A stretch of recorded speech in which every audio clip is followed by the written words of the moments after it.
Hello everyone. This is not a story for the faint of heart. Today, we will be stepping into the darkness of the most gruesome cases, where evil not only exists, but also leaves bloody and haunting traces. This is Real Gruesome Murder Cases, a series of true stories about murders that made the whole world shudder. If you are ready to face the cold truth and the gruesome corners of humanity, come with me to delve deeper into each case. Dig deep. Other than a faint glow coming from one of the back rooms, the town's charity shop was in darkness, its front door firmly closed. Although it had opened in 1985, the building had been used commercially since the 1800s, when it had variously been a pharmacy, a bank, and a tavern. The shop was close to the river in Marpleton, a pleasant English market town which had once been home to a nearby priory. In ancient times, monks had wandered back and forth to sell their wares at a market which still existed in diminished form across the road. Regulars were now peering through the shop window, but the main lights stayed off. A few of the shop's helpers were huddled in the back room. Patrick, the treasurer, had collected the spare keys from the greengrocer to let them in. The gatherers were addressing one topic, namely, why their long-serving manager, Rhea, had failed to open up the day before. "I just can't understand it," Ivy, one of the shop's founding members, said. "I've never known her not to turn up, unless she's on holiday. In all the years I've known Rhea, she's never had a day's sickness." "Wasn't she going to New Zealand to visit her sister?" Patrick asked. "She was, but not until the following week. It's in the shop diary. Here, take a look." Ivy tapped the relevant pages meaningfully. "I'm not doubting you, Ivy, but she may have got the dates wrong. She wasn't in the habit of making mistakes." Ivy's loyalty knew no bounds. Patrick adopted a different approach. "You've tried Rhea's landline, I take it?" "Several times. Each time it went straight to answer phone." "Right. Still, I expect we're worrying over nothing. But you have to admit she has been a bit distracted lately," someone piped up. Patrick turned to Silvana hopefully, but she shook her head. "I've tried her on her mobile, but nothing." Silvana was a refugee who had joined the shop 2 years earlier. Since Rhea had taken her under her wing when she first came to England, her English had improved markedly. Silvana had been on the verge of admitting her true feelings for Rhea. Reality had crushed the likelihood of her returning to her homeland anytime soon and been replaced by something entirely unexpected: an overwhelming love for another human being. Silvana's great wish was to know whether that love was returned. Rhea clearly liked her, but was it worth risking their friendship for more? The path to such an admission seemed littered with obstacles. Now, the mystery of Rhea's whereabouts could be added to an already growing list. "Did Rhea say anything about changing her holiday plans, Silvana?" Patrick asked, determined to get to the bottom of things. "Number I went to her house for my lesson last Wednesday. She told me she'd be away all next week." Silvana had considered the matter carefully. "Yes, that is so." Patrick said. "I guess I'll have to contact the area manager about reopening the shop." "You'll need to do that. Volunteer phone numbers are stored in the locked cabinet, and only Rhea has the key," Ivy interjected. "Head office have contact numbers too." Everyone knew Rhea always carried a set of keys on a fob attached to a waistband. Patrick joked she secretly had a cellar key for the shop's more trying customers, to which he'd received an enigmatic smile. The actual cellar key had supposedly vanished in the mists of time. Certainly, there was no call to use the cellar with ample storage space elsewhere. In any case, The cellar door was kept permanently locked, preventing anyone getting trapped if there was a fire. Patrick scrutinized the rota sheets. Maybe Judd would be willing to help if we reopen the shop, he suggested. Silvana, who distrusted Judd, said nothing. 3 months earlier, dressed in black jeans and hoodie and trailed by a mournful cocker spaniel, Judd had shown up to inquire about volunteering. When Silvana had bent to pat his dog, it had backed off, whimpering. She gets nervous round new people, Judd had explained. Tucking away the banking money, Patrick had gone to fetch Rhea. A young man's inquiring about volunteering, he'd told her. Shall I send him through? What's he like? Rhea was wearily tapping information into the computer at her desk. He seems pleasant enough. His dog's rather nervous. Rhea massaged her aching neck. Send him through, she said. Rhea had confided in Silvana about her difficulty in getting references for Judd Dig Deep. Eventually, he'd presented her with 2 typed ones, supposedly from an ex-employer. With typical thoroughness, Rhea had rung one of the numbers to learn more about the new helper. When a voice answered sounding suspiciously like Judd's, she'd intended to investigate further. However, other things had intervened. A few weeks after this uncharacteristic omission, Judd was indeed proving to be an asset. Willing to turn his hand to anything, it was a relief not having to lift heavy sacks and boxes donated by the public from one end of the shop to the other. With little guidance, Judd had transformed one of the sorting rooms, leaving it immaculate. One evening, when Silvana cycled past the back of the shop, she noticed a group of undesirables hanging with Judd, engrossed in conversation. She hurried past, hoping she hadn't been seen. She raised her concerns to Rhea, who told her it was nothing to worry about, that she'd keep an eye on things, and bafflingly added, I'd rather you didn't mention this to anyone else. The day the shop reopened, without Rhea at the helm, was Silvana's birthday. Patrick invited her to join him later for one of his wife's specials, homemade pizza and pear wine. The food tasted delicious, but she pushed her plate to one side. You're still worried about Rhea, aren't you? Patrick observed. Her cell phone is dead. It's strange. I knocked on her door last night, but still no answer. Patrick got up. I tell you what, I happen to know Rhea's neighbor, Angela, from the book club. She looks after the garden when Rhea goes away. She may well have a spare key. I'm sure there's nothing to worry about, but it wouldn't do any harm to check if everything is all right. Silvana was relieved. That's a great idea. Thanks, Patrick.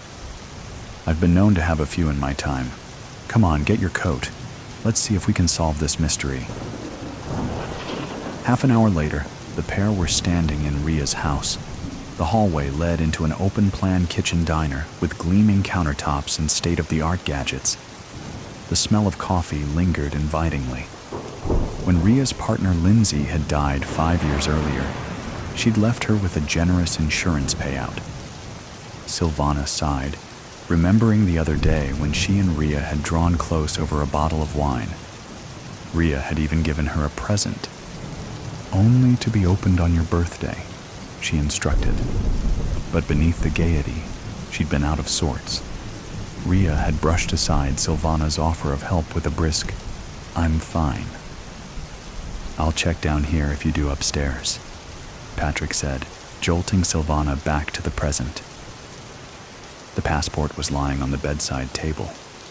However, the photograph bore little resemblance to the person Silvana had come to love and admire. Having spent time working for a private detective agency when she was younger, instinct overrode caution, and she began a meticulous search for clues. Predictably, Rhea's shop keys were lying on the bedside table. More unexpected was the discovery of another set of keys attached to a ring with a tag labeled Cellar. Are you all right? Patrick called up from the bottom of the staircase. I'm okay. Silvana tucked the cellar keys into her bag. Then she remembered Ria's present and opened it.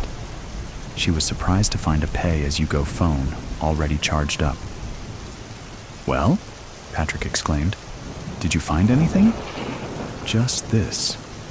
She gave him the passport. "That's odd.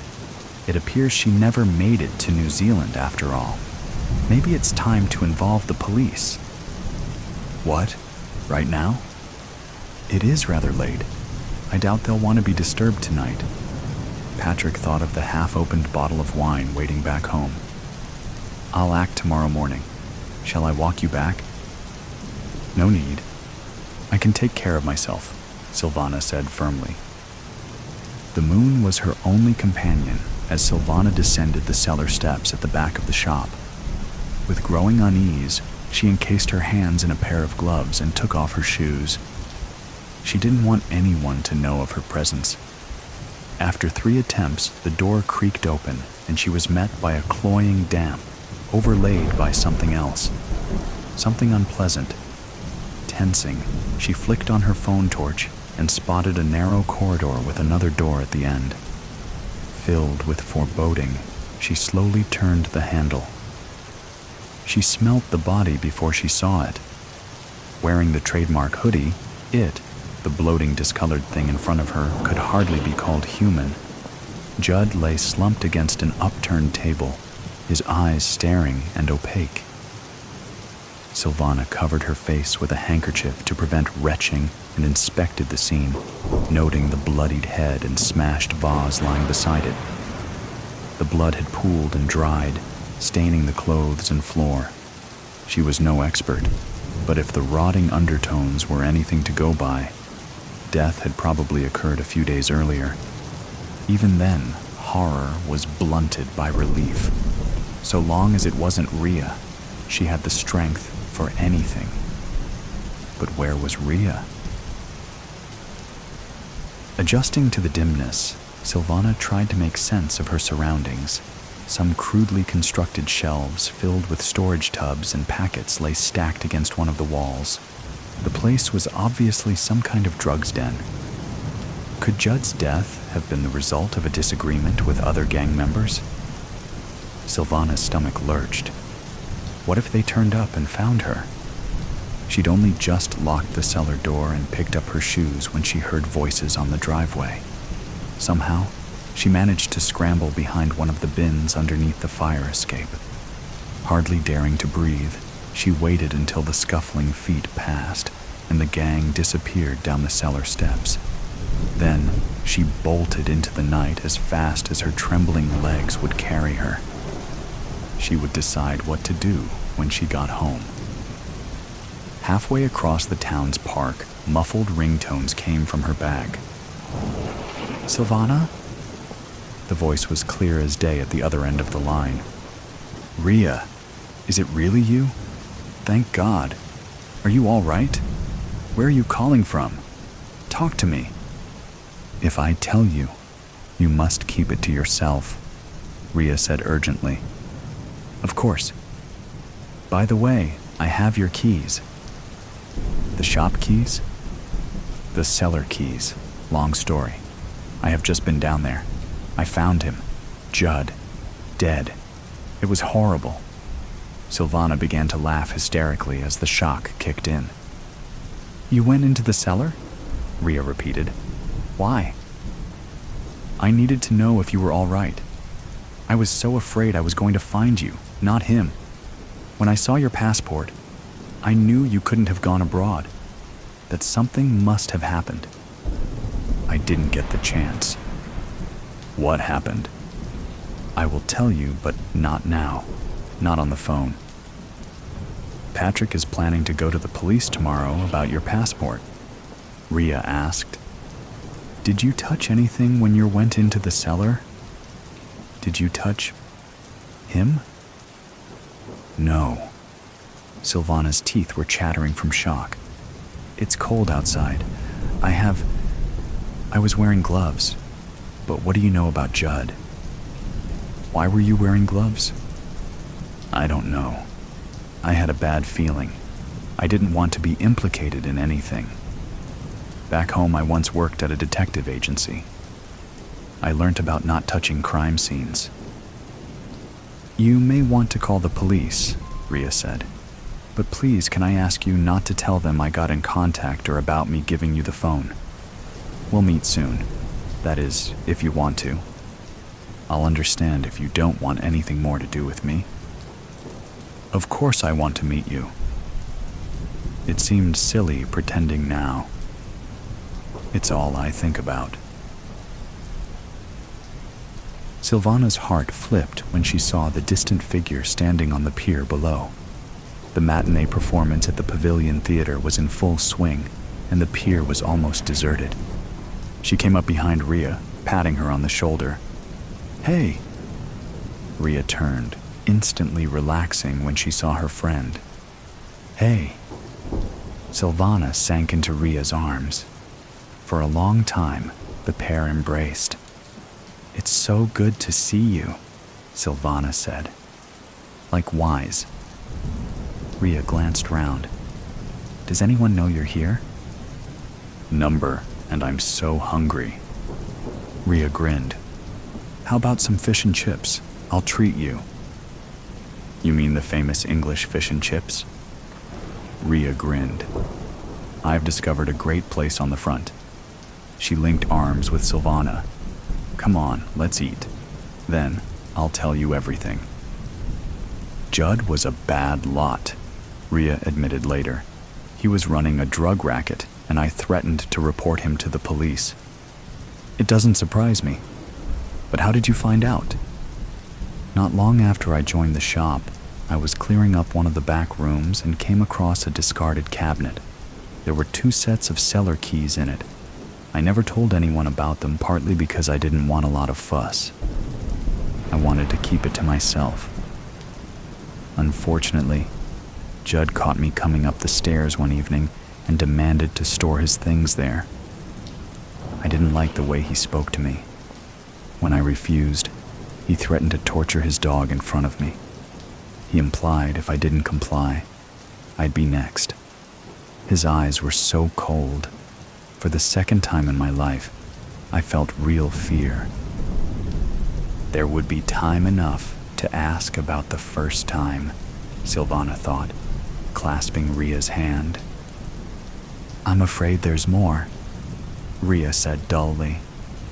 You probably won't want anything to do with me when you hear the rest. Silvana clutched Rhea's hand more tightly.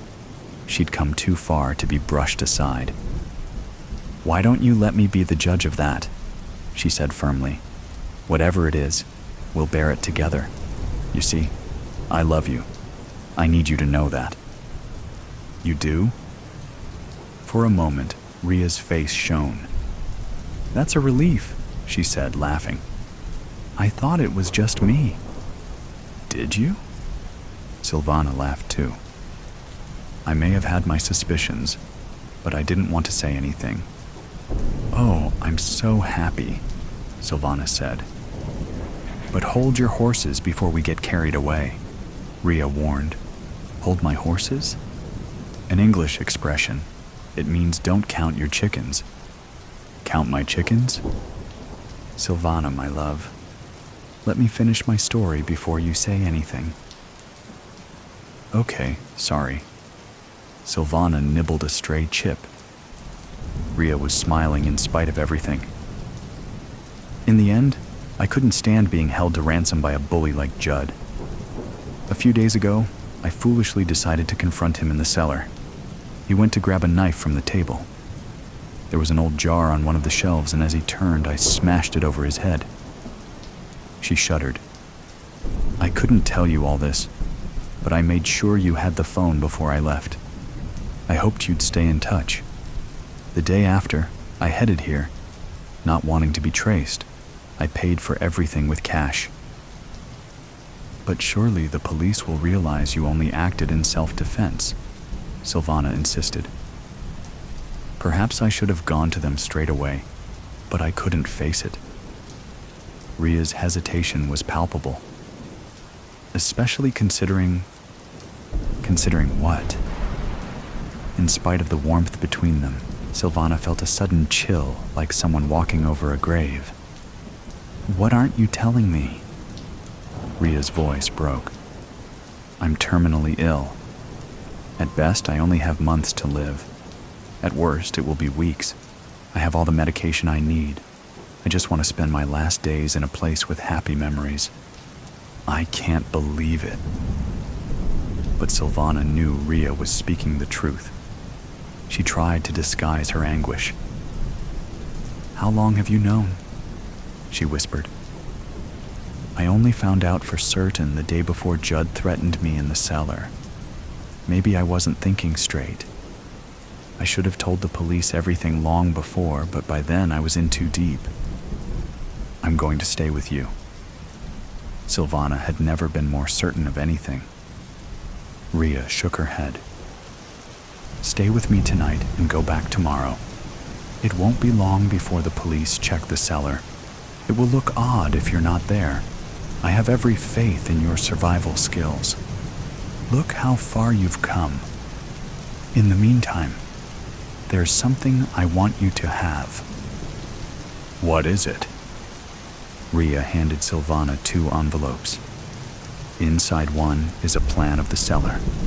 After years of searching, I think I may have finally uncovered the sealed entrance to a tunnel leading to the old priory.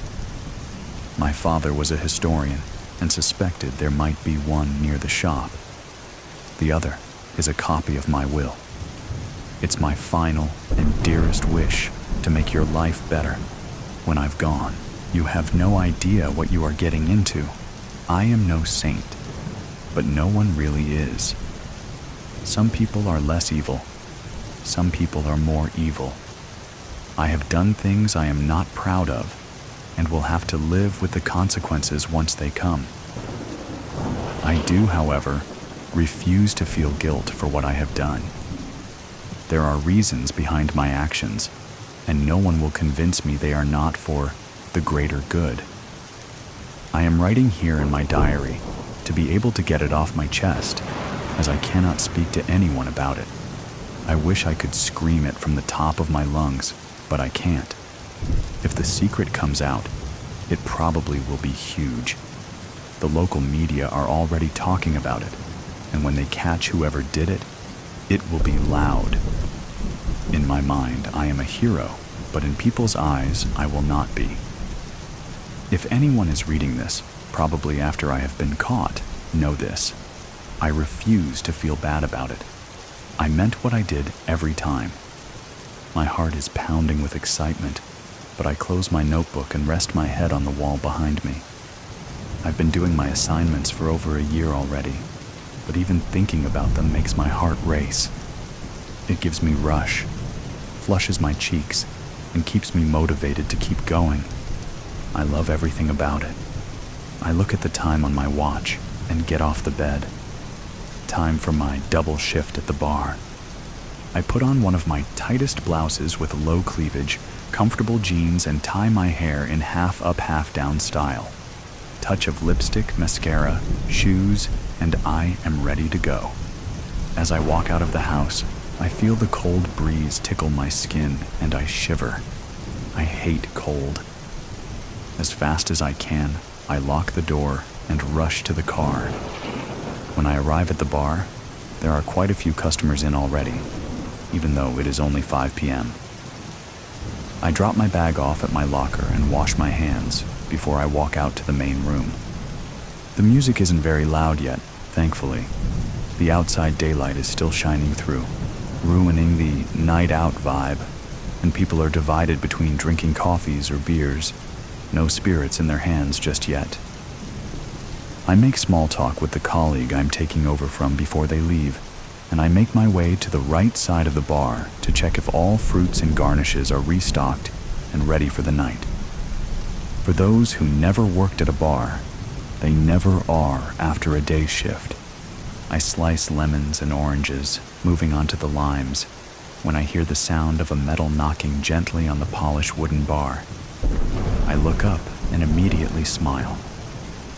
My partner in crime is here. She is the most gorgeous woman I have ever met. Has long, curly black hair, bright blue eyes, and a smile I could not stop thinking about. I pour her a whiskey on the rocks and without a word, let her casually look around for the first 10 minutes.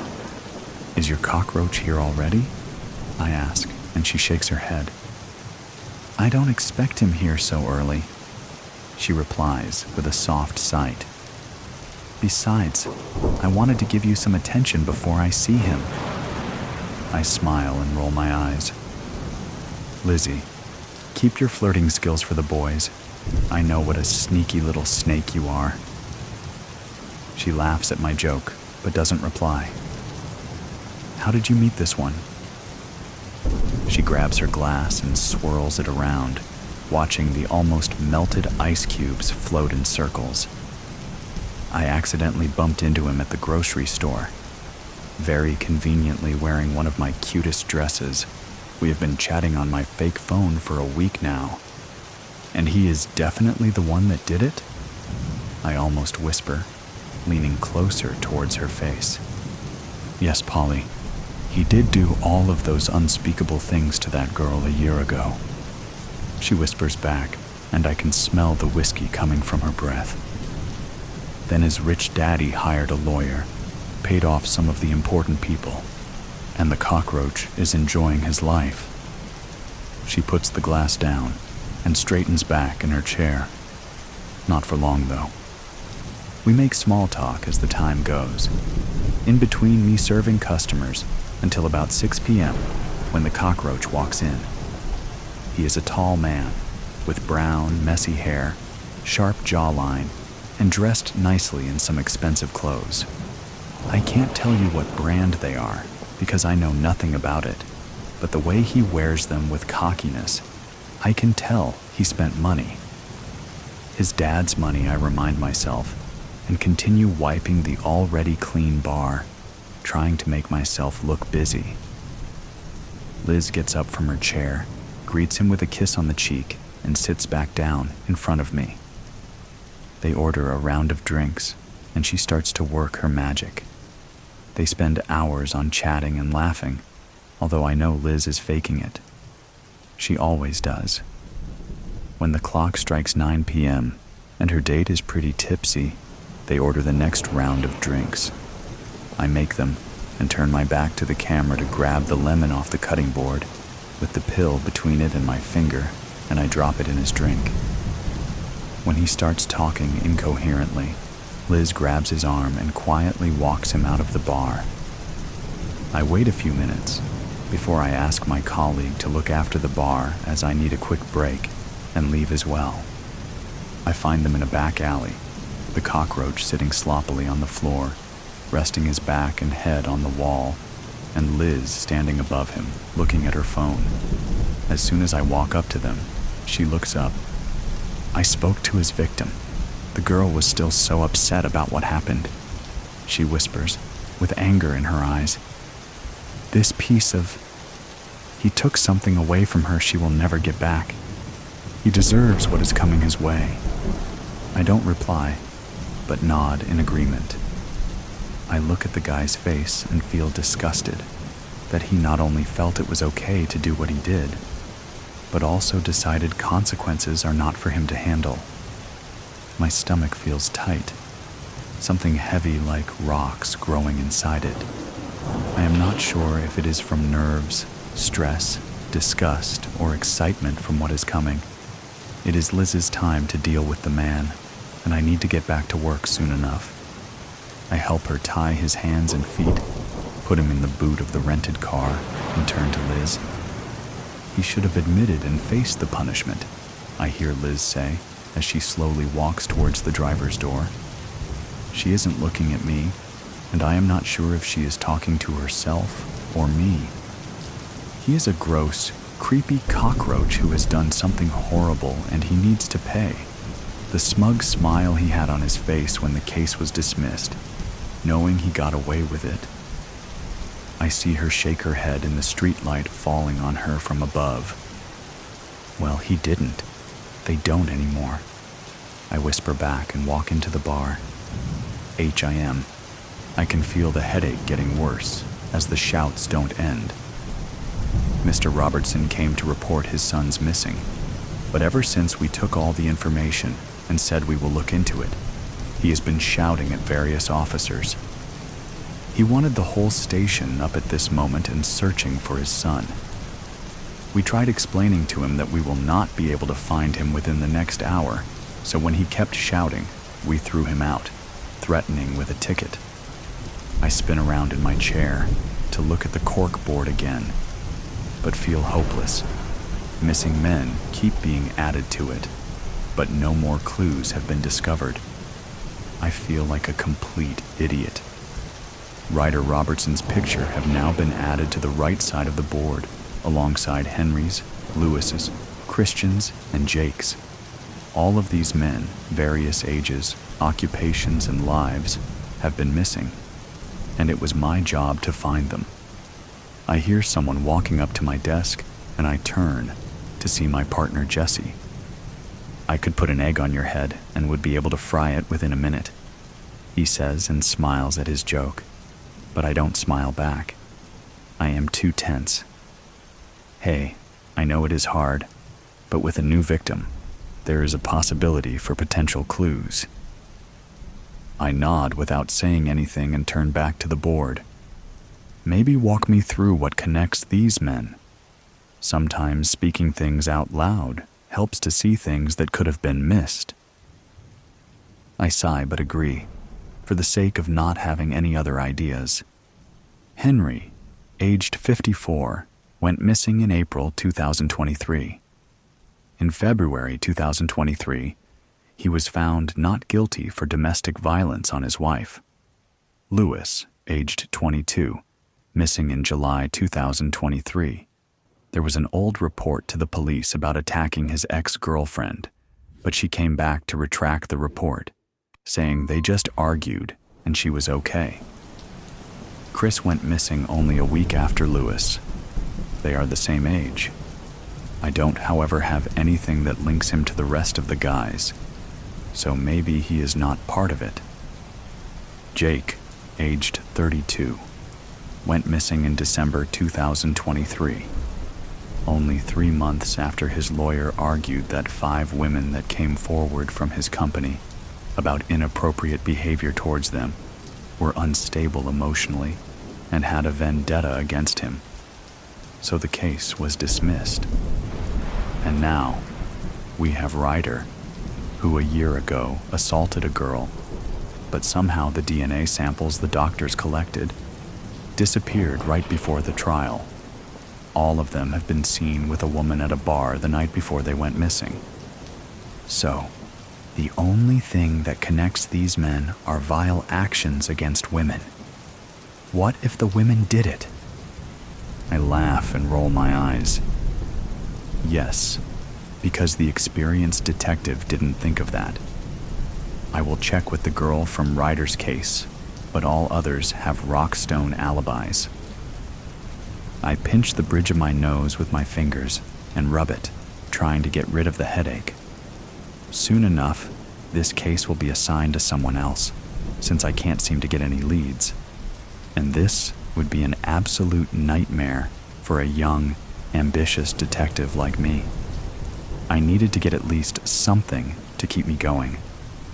I think you need a drink, Jesse says, and I look at him from under my eyebrows. When we're done tonight, we are going out.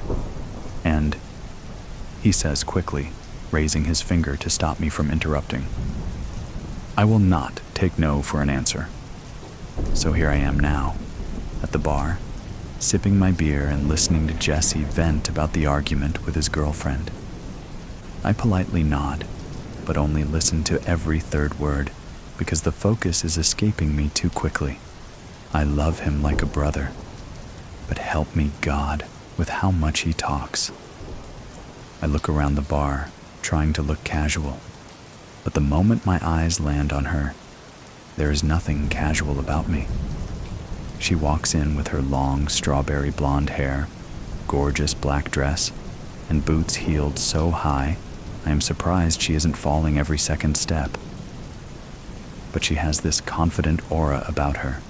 She has her head held high like she owns this bar. and I am mesmerized. Jesse notices that because he stops talking and nudges me with his elbow. "Go, speak to her," he says with a smirk. "Undust your flirting techniques, wipe the cobwebs, and go." And so I do. I get up, still holding my drink, and sit down next to her at the bar. "Do you mind if I sit next to you?" I ask, and she turns, looking at me with big brown eyes. She smiles. "Of course not." She answers softly. "My name is Polly." "Alex," I say, and shake her hand. "Let me buy you a drink, Polly, if that's okay." Petrified. You would never have noticed it if you weren't looking for it. That was precisely the point. The instructions given in my embroidery group had been clear enough. After nightfall, take a stroll on the second lane past the bakery, look for the unlit lamppost, and turn down that dark alley, they said in hushed voices as the pianist began playing in sudden loud fervor, by coincidence. Then you will see a mossy stone staircase, which you will descend, and at the end of it, there is a dim hallway. She lives through the set of green doors on the left. The doors are tall and French like my husband's mistress, but peeling and weathered. I can tell they were once painted a lovely shade of emerald green. Half of that green paint lies in small piles of flakes on the cobblestone. I debate knocking, and decide instead to reach with false confidence for the rusted copper handle. It turns downward easily. A small bell rings and echoes. "Welcome." On the poster she is grotesque, an example of how time and sin turn a person sour. But in person she has the kind of enduring beauty you can't tear your eyes away from. "Do come in, darling. Don't be shy." Contrary to popular belief, I don't bite, although I can't say nothing here does. Her voice is like a wind chime, melodic and resonating, barely brushing over the crashing waves of her words. I wonder if I'm here too long if that voice will drag me out to deep sea. Or did that only work on men in the myths? "Take a seat, love." "Yes, there is perfect. Would you like a cup of tea?" "Well, it's never too late for tea, is it now?" I enjoy it late into the night myself, but maybe you've been raised more proper than that. Here, the cup is warm, not hot. If she noticed my shaking hands when reaching for it, she didn't say a word. It takes more than a few seconds for my eyes to adjust to the warmly lit room after a dark and shadowy street. Among her many talents, it cannot be said that she was a good decorator. The shabby boards of the walls are empty, but for an assortment of faded newspaper clippings from the highlights of her anonymous career. Obituaries, mostly. A tattered blue curtain with tassels hangs behind the armchair she's perched in, dividing off part of the room. Eccentrically painted shelves house arrays of books and bottles of objects my gaze prefers not to settle on. She would have been called a witch for her collections had she not already acquired numerous more colorful nicknames by the public.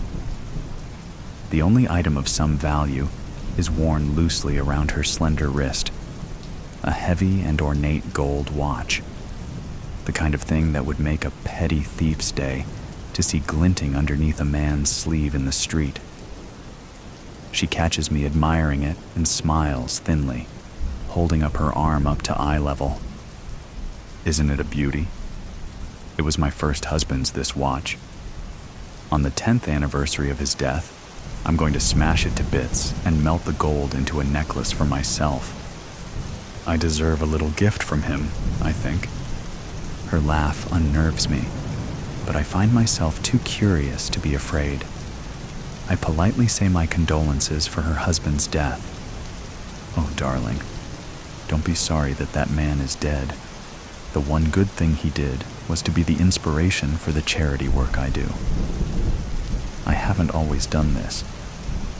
I used to be an actress, you know. a leading lady of the stage. Men would come from all over the city to see my shows, for I was beautiful then. Sometimes after the shows, they would approach me, usually blind drunk, complimenting my dress or what was underneath it, asking for a kiss or a drink or a night. And sometimes they didn't ask. My husband became my husband not because he asked, but because he damaged me. And he was rich enough to get away with it, and clever enough to know that marriage was my only option.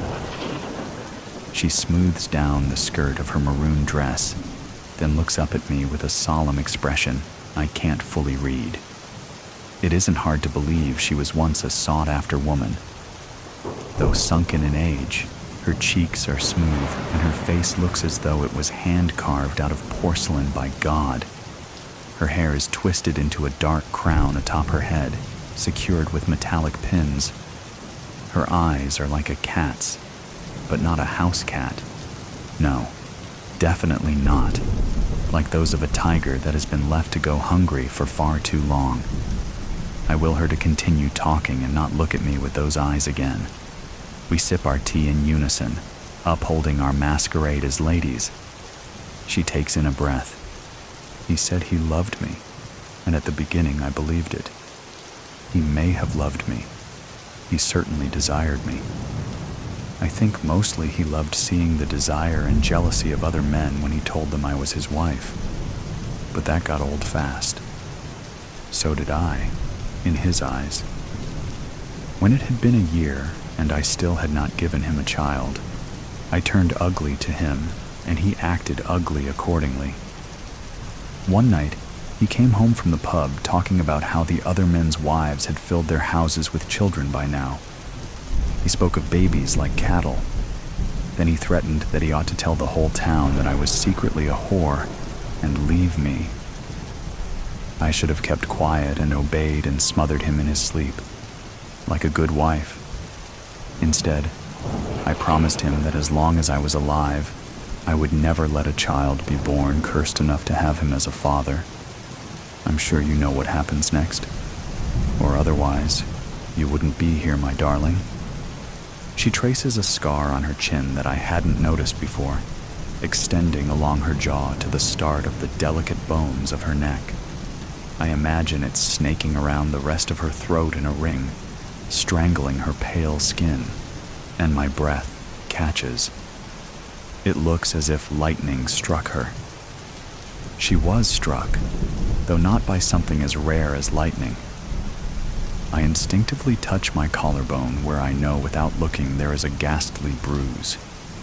My modest neckline covers it, but somehow it feels like she knows it's there. My mark of pain. I hope it goes away quickly so my husband does not think me unsightly. But then again, perhaps that will not be necessary. I nod at her meekly to show that I do know what happens next. I can't say whether he truly meant to kill me, but to hurt me, to wound me, to make my thoughts and words disappear in flames.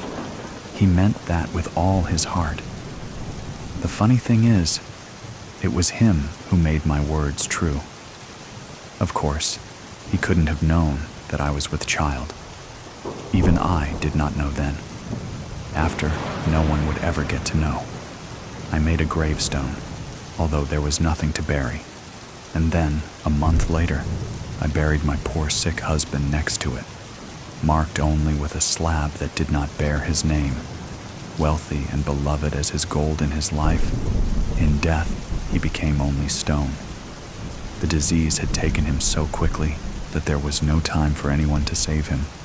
Shame on chance to take him from this world so young. Got him like poison, essentially. The porcelain around her eyes cracks faintly in amusement. I have nothing to say in response, my mind stuck on the picture of a crude gravestone smaller than it should be. Now, love, how would you like your tragedy to occur? The widows in my town all chose differently. Most agree that the worst methods are only to be used for the worse husbands. but sometimes there is no rhyme or reason to it. After all, all's fair in love and war.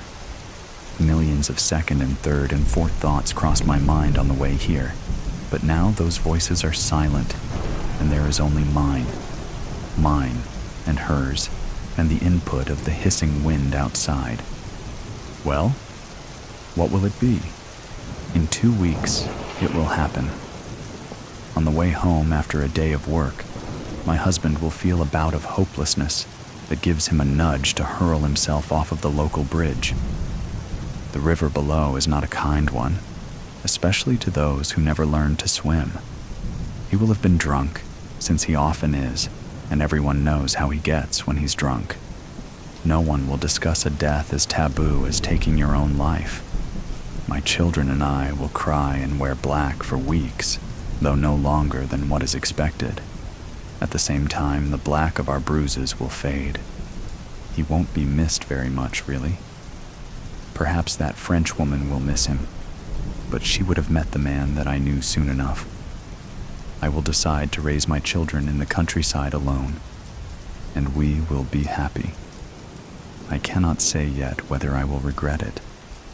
The final time I will see the woman's wild tiger's eyes, she will tell me that not once has she regretted anything in her life. She will say that it was a pleasure to do it, and fearfully I will believe her. Oh, it really is getting late, love. Your family must be at home expecting you. I reply that they are, and I thank her for her kindness, nervously reaching to shake her hand. How much blood has coated it? On the posters, they say she has killed 3 men, but I know these were simply the times she wanted it enough to make it gruesome. The posters also envision her as grotesque, which means that they have not ever seen her, or the mark on her jaw from her fall after being struck by lightning. The posters know nothing. The men know nothing. We women must stick together, yes? The image of my young daughter appears and consumes my mind. I would do everything in my power to ensure she never has to know the instructions to get here. There will be no scars for my girl to trace. I will make sure of that. I nod and drop the woman's unassuming porcelain hand. Beneath the sound of her wind chime voice is a softer noise I hadn't paid attention to before, almost like a breeze rustling through dying trees, overlaid with the humming of the earth. It is separate from the wind and the rushing of my blood. She notices my piqued interest, and rather than say anything, stands, chuckles, and regally draws back the tattered blue curtain behind her. In view now is a cage filled with twisting and writhing scaled bodies, hissing and competing with each other for air. They move as one, a trembling monster of green. I step back in sudden horror. She isn't looking at me, but I see her eyes flash ravenously. You don't have to worry about them, darling. Their venom is reserved for the venomous, easy money. Debbie said that it was lucky for us that the weather would make for fewer people on the roads, less chance we'd be seen. 25 freaking degrees. I do not like the cold. This will be the first time I've ever done anything with Randy. This thing was his idea, I think, but it was Debbie that brought me into it. There's $6,000 to be had, and it sounds like no problem having it, if you don't mind robbing some old lady, which I don't. This weather is awful, though. They're always predicting snow, but we don't usually get any. When we do get it, it's pretty, covering up the trash on the ground, making the town look better than it really is. So, Debbie told me about this, and then has Randy tell me the details. We're planning on tricking this old lady, but they don't really have a handle on how to do it. We're going to tell her they're from the city, tell her they need to look inside her house. Randy looks like a teenager, and Debbie's a girl. They need me to be the man from the city. I told them I had a blue shirt with badges on it. It had belonged to my brother Danny, who's doing time in the state penitentiary, back when he worked for the city. I've got his van too, and it's plain white like a service vehicle. Debbie was Danny's girlfriend before he got locked up. Now she's Randy's. She ought to be my girlfriend because I'm a lot more like Danny than Randy will ever be. But I get it. Randy is smart, and Debbie wanted somebody who was not like Danny. So, we got this plan. It's Randy's plan, but we're all in on it. I have a gun. It's a gun Uncle Terrell gave me when I was a kid. It's a .22, but it works. Randy said not to bring it, but I really want to have it with me. You can never tell what might go wrong. What if this old lady has a gun? Did he ever think about that? So, I got the shirt and my van. We got what we need. This morning, we went back over what to do. We go to the old lady's house at a little after 12. Traffic in town is busy, but this place is outside of town. It's on a street that zigzags off from the highway toward Atlanta. I drive up in front of the house, parking so that she can see the white van if she looks out the window. I get out and go up to the door with Debbie behind me. Debbie is going to be wearing a big coat, and I'm going to say she's my trainee. First, though, I have to tell the old lady that there's been a problem with her electric bill and that she's being charged too much. The city is sending me to fix it. I'm gonna tell her. She opens the door, because who wouldn't want somebody to fix it so that a bill is lower? And that's when I tell her who Debbie is supposed to be. I'm asking the old lady where the kitchen is, because this problem is probably at the outlet the refrigerator is plugged into. When she starts to take me there, Debbie asks if she can use the bathroom. While I'm in the kitchen, Debbie goes to the old lady's bedroom. Randy says the money is in the bottom drawer of her Chester drawers. I keep the old lady busy till Debbie comes to the kitchen. Then I make like I fixed the problem, and we leave. Easy peasy, lemon squeezy. The old lady won't know she's been robbed. The next time she looks for the money and it's gone, she won't think that it might have been the city electric guy. She's old. If she does remember us, she sure as hell won't remember what we looked like. Randy says there's about $6,000 there. I'm like, how do you know? He says the old lady is Dexter Lockwood's granny, and Dexter told him. We gotta give Dexter some of the money? Randy says no, that Dexter is stupid, and just told this without thinking up the plan himself. Randy is staying in the van while Debbie and me go inside. With the weather as cold as it is, it wouldn't be a good idea to turn the thing off and just hope it will start when we get back. It's usually reliable, but in this weather, I don't know. I'm leaving it running with Randy inside, out of sight, and damn, it is snowing. So, I drive a little slower on the way, looking around to see how many cars are out, and since the snow just started, there's quite a few. We get to the house and it's not what I was expecting. I thought it would be something pretty nice, but it's not. It's a little bit bigger than the shotgun houses in Milltown, but not by much. There's a carport full of junk, and the Plymouth in the driveway looks like it hasn't moved in a while. I asked Randy if he was sure this was the place, and he said that he was. I parked on the street and looked over at Debbie. She's a pretty girl, but the kind of pretty girl that knows she's pretty. The coat she was wearing had a fur collar that she pulled up to cover a good bit of her face. She said, "Here we go. Part 2. Debbie." When Steve pulled up in front of the house, I could tell that he was scared, and it wasn't just because of the snow. He was dim in the head like his brother Dennis, but Dennis wasn't scared of anything. That's why he was locked up. A little bit of scared can be a good thing. It keeps you from being foolish. Randy and I had gone over the plan a good bit before we got Steve involved. He had the shirt and the plain white van. He was too dumb to send in alone. Somebody needed to go with him to be sure he didn't screw it up. While we're going over the plan, Steve started talking about having a gun he wanted to bring with him. Randy said no. A gun would change all of this.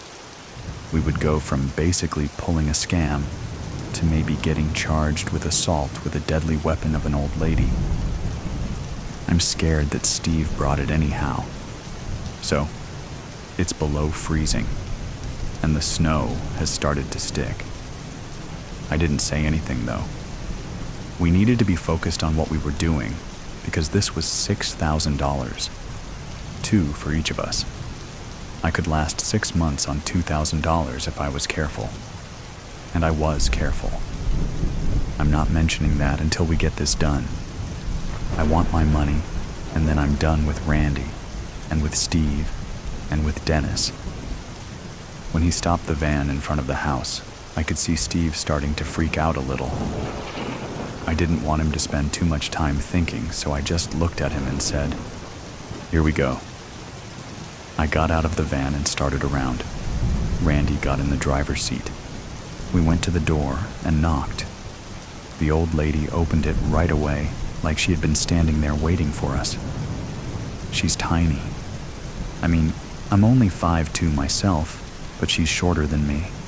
A tiny little old lady. "Can I help you?" Steve stutters a little, but manages to say, "We're here about your bill. Has it been too high lately?" "What bill?" she says. "The electric bill," he says. "Has your electric bill been too high?" "It's high," the old woman says, just like any other old woman would have said about any other bill. The old lady is tiny, but she's mad, staring at him right in the eye. "Let me come to your kitchen," Steve says. "I can show you what the problem is." "I need to go to the bathroom," I say, but the old lady doesn't hear me. The old lady looks at me and says, "They got to send 2 of you to look at it?" Steve is in over his head. "Let me come to your kitchen," he says. The old lady's hackles are up big time, and I can see she's not scared. She knows we're trouble, and she's not going to let us in. I say again, "I need to go to the bathroom." "I can show you where the problem is, and I can fix it and save you some money," Steve says, and he sounds desperate saying it. I could see where this was heading. She would slam the door and call the police, and even if we didn't get caught, there wouldn't be any money. That was for damned sure.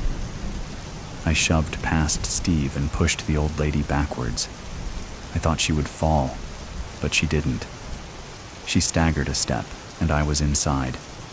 I spun her around and pushed her face first into the sofa. I didn't want her looking at us any more than she already had. I could hear Steve snatching drawers open in the next room. I'm thinking the jerk doesn't remember where the money is. Randy had said specifically that it was in the bottom drawer in a cardboard box under some old nightgowns.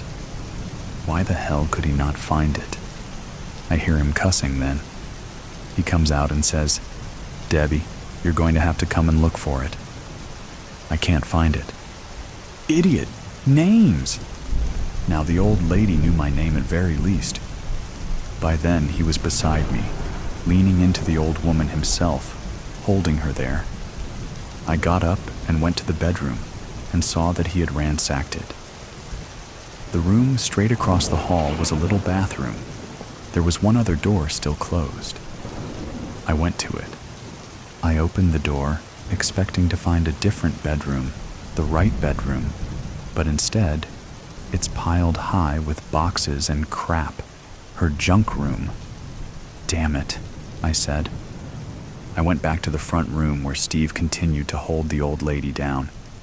I leaned down to her and said, "Where is your money?" "I don't have any money," she said. Steve started to let her up, and it made me so mad that I slapped his head. He leaned back into her. "You do. We know about it. It's supposed to be in the bottom drawer of your Chester drawers in a box. Now where is it?" She said, "My Christmas money?" Yeah, I said, wondering if she thought we wouldn't take it if she called it that. It's gone. I spent it. Now I was mad. How did Randy get such bad information? What the hell were we going to do now? Finally, I said, you must have started saving up again for next Christmas. Where's that at? In my sewing room, she said. I didn't say anything to that. The sewing room, she said. I heard you opening doors. I know you went in there. The room with the boxes? Yeah, I keep it in one of the boxes in there. Which one? She started describing where it was, but I thought there was no way I was going to go in there and find it, even with her description. There was crap everywhere in that room.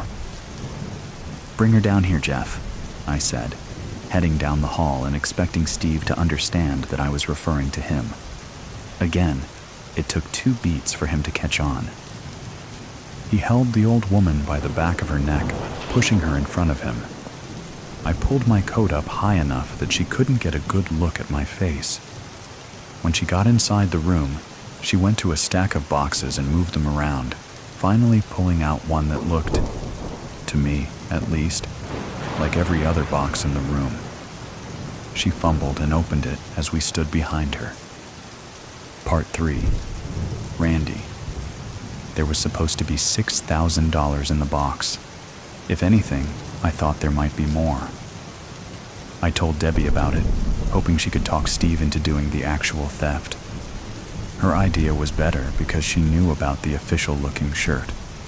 I didn't want to deal with Steve. He was stupid. This needed to be simple, not simple-minded.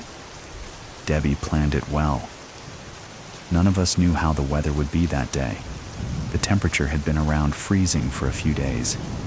Then it dropped into the 20s, and then it started to snow. I thought about calling it off, but I didn't want to lose Steve. We could do this. Debbie had Steve practice everything he was going to say and do. She walked him through it over and over, until we were all bored to death by it. The main thing was to say he was from the city, and that there was a problem with the electricity, and he could fix it and save her money. Once they were inside, the whole thing would take 2 or 3 minutes. I thought the shirt would be enough to make Steve look like a utility worker. It wasn't. He looked like a doofus wearing a work shirt. It was too late for me to say anything to him or Debbie. We were committed to the plan by then. I looked at him and wanted to ask if he had brought his little gun with him, but I didn't. I just wanted to hurry and get this over with. When we got there, Steve is like a raccoon caught in a car's headlights, and I think, damn, we are done for. I thought about pulling the plug, but I didn't. I should have, but I didn't. Debbie came through, getting him out of the van and headed toward the house. I watched them till they got to the door, and I realized how much snow had fallen. Maybe 5 minutes passed before I heard the gunshot. That son of a bitch had brought a gun after I told him not to. He fired again, and I thought, dumb bastard has killed her. I was already out of the van, which I had left running and with the door open, and was running toward the house. I can hear Debbie crying, and I know it's because she just watched that fool kill the old woman. The door pops open and Debbie comes staggering out, doubled over. I grab her shoulders and raise her up. There is a widening red patch at her stomach that I don't want to look at too closely. I put my arm under her and help her to the van. I can't very well drive her to the hospital and explain that our partner accidentally shot her while we were robbing an old lady. And I can't walk away from that situation either, I realize. I opened the side door and laid her down. This is messed up, I said. She didn't say anything back. I ran back to the little house, knowing that neighbors might have heard the gunshots and called the police. I needed to get Steve and the money and get the hell away and figure out what we needed to do about Debbie. I didn't want to see the dead old lady. I didn't. As soon as I got inside, I yelled, "Steve!" There was no answer. I went down the little hall and looked in the bedroom, but no one was there. I started into the junk room, but I fell, slipping in blood on the floor. My feet slid from under me, and I went down hard, banging my head on the floor. Someone spoke my name. I turned my head and saw Steve lying on the floor beside me. Blood throbbed slowly from his neck. He was not dead, but he would be soon. I heard my name again and looked up to see the old woman standing above me, her face filled with anger and sadness. "Randy," she said. Then I saw that she was holding the old Colt pistol that had belonged to my grandfather. I didn't realize she still had it. I should have, but I didn't. "Hey, Grandma," I said, "the Heist Connoisseur." I exited the world of Coca-Cola at 2:19 p.m. No sweat, no fear. After all, I've stolen from the greatest museums in the world. That said, my pocket did feel heavier. The one with my phone, which contained a picture of the original Coca-Cola secret formula. Only 2 senior executives know the formula entirely at any given time. It's that secret. Well, now there are 3. I crossed Baker Street onto Centennial Olympic Park. I scanned without appearing to scan and noticed 2 men in black suits. I increased my pace without drawing attention to myself. Could they be from the museum? Surely not. I would have noticed. Over the last 6 weeks, I've patiently cased the famous tourist trap, working as an electrician, my original calling, before becoming the world's most notorious burglar. I prefer Heist Connoisseur, but the FBI won't use it. To them, I'm just an ordinary thief. It's so hard to build one's brand. I stopped and sat on a park bench. The suits looked uncomfortable with my sudden inaction. They slowed but maintained their direction. They were following me. My photographic memory flipped through the museum's security personnel, and those 2 were not there.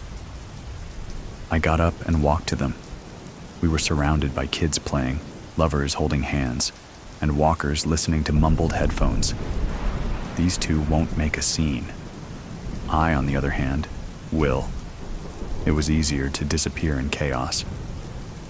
"I love pizza on mountain roads if it's December," I said, looking in the opposite direction of the startled pair. "What?" one of the suits said. "Come on. You must give the counter response or I'm out of here." They both squirmed. I couldn't have shocked them more had I stripped down to my tighty-whities and danced. "We don't know what you're talking about." They attempted to move past me, but I intercepted them. "All right, enough games. Why are you following me?" They looked around as if trying to find the hidden candid camera. "Face recognition. We've been sent to verify." "Me? Which notorious criminal do I look like?" "Don Bard." "The Heist Connoisseur." They tensed up. I tipped my hand. Only the FBI and I know that moniker, even if they pretend they don't. The suits drew their guns. I had already seen 2 police officers standing near a hot dog cart, only a stone's throw from us. I shouted "gun" and pointed at the 2 suits. The police officers reacted quickly. "Put the weapons down!" they shouted with their guns aimed at the men in black. The neckties dropped their guns and raised their hands. In the confusion, I disappeared among several walkers running from the chaos. I never looked back, but I overheard the 2 suits yelling, "We're FBI!" I must be slipping. I know better than to allow a Big Brother camera to get a full view of my face. Perhaps I'm getting too old for this. It may be time to retire. They say you should retire at the pinnacle of your career. Is there any higher pinnacle than the Coke formula? The suits and cops should have made peace by now. I doubled back and sat on a bench, never leaving the park. The best place to hide is where you begin.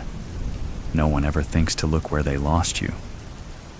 Now that I could sit peacefully, it was time to get the nerd working to sell this picture. "I've got the pic," the nerd texted back. "On it." How much is this adventure worth? Coke's retained earnings are a little shy of $75 billion. Imagine $75 billion. Now imagine $100 million. Both are impossible for the average Joe to wrap his brain around. But I've done the math. 100 million is only 0.133% of Coke's available cash. Not even 1%. My phone vibrated. Coke says they won't pay. Not surprised. Move on to other buyers. It's a dangerous game Coke is playing. Someone might buy it. If no one does, I'll fling the formula over the web. Nomads in the Arabian Peninsula will make Coke in their tents. 10 minutes later, Musk backed out. Pepsi still on the fence. I once considered stealing the Mona Lisa. Its estimated value is $1 billion. Coke could buy 75 Mona Lisas, but it won't toss me a measly 100 million. Pepsi got cold feet, afraid of repercussions. Plan C? Yes. That took me aback. I have enough plans to go through the alphabet twice, but I believed Pepsi would buy it, if for no other reason than to gift it back to Coke as a goodwill gesture. Imagine the free advertising. And on top of that, Pepsi would be seen as the biggest-hearted corporation of all time. Apple wants it, says they're going to make it better, the nerd texted. I have my standards, no changing what has worked. Number go to plan D. What's wrong with that fruity company? And what's up with the bite out of the apple? Is it Eve's apple, the one that caused the fall of man? Now that I think about it, that is a good logo for them. I put down the phone and took in the beauty. Trees rustling, squirrels nibbling, birds singing. Of course, cars honking, people shouting, runners thudding, and sirens blaring accompanied the otherwise tranquil symphony. Buzz. TikTok made an offer. I may be a thief, but I'm a patriotic thief. No exclamation mark. I was beginning to believe I'd have to follow through on my threat to release the formula on the web. Then my eyes read the text I was hoping to see. Coke called back, says they will pay. I remained unaffected on the outside, but fireworks went off inside. I was about to score my largest heist. Who knew a soft drink formula would bring in more than crown jewels, famous diamonds, and priceless works of art combined? Well, me, but I hate to toot my own horn. Send the picture. No copy. They will know. The nerd texted. My hand was shaking a bit. I pushed send. Oops. It's been over 6 months since my oops. Since then, the 3 who knew the formula have grown to over 8 billion. Coke attempted a campaign to impugn the release as a hoax. However, it failed after people started to taste the formula's results. I left Atlanta for a mountainous area where there are no Big Brother cameras. My piddly few million will have to suffice for my retired years. How could I continue heisting after such a bumbling mistake? I have to face it. I'm no longer fit to be the Heist Connoisseur book of hours. Manuscripts are from the devil, I'd been told, but I felt it too. Evil emanating out like heat from a fire. I wrapped it in cloth to be safe, tucked it in my satchel, and now I wait. I had a few hours, enough time I'm sure before my master discovered my absence and my theft. I drank my beer down to forget the past, to focus on my future, my hope brightening the walls of the dark public house. My eyes followed Evelyn as she moved around me, cleaning up from the night before. Her dark hair pulled back tight showed her pale beauty. and even the dull woolen uniform couldn't diminish her lithe figure. I lifted my head in an attempt to catch her eye, but no, that candle had guttered out, only the smoke of my longing left. When she first came to town, she spoke to me, asked about my work and my master, but her attention had drifted when I said no.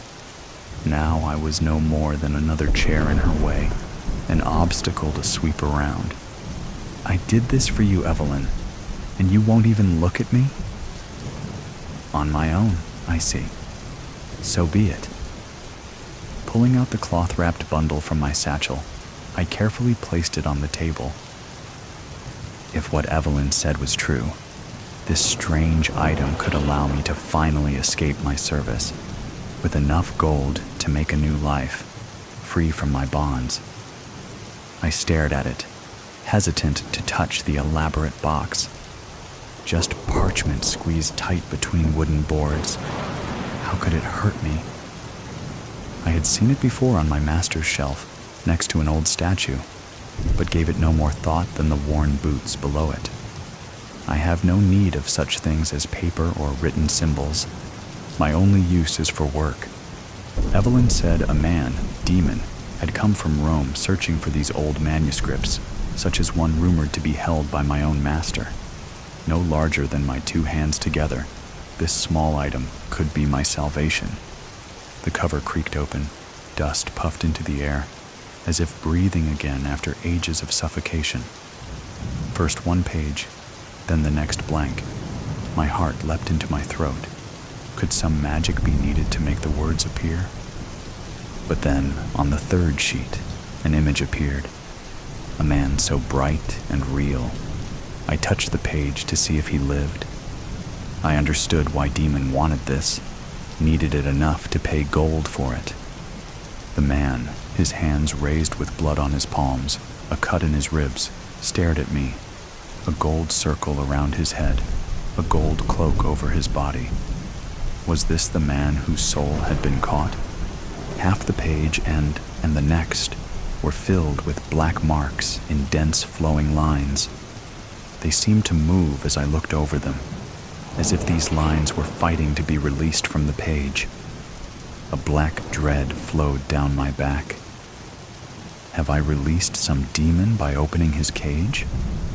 My blunt and scarred fingers moved along each, following these strange markings. A hand on my shoulder. You did it. I turned to see Evelyn behind me. I hoped you wouldn't. What?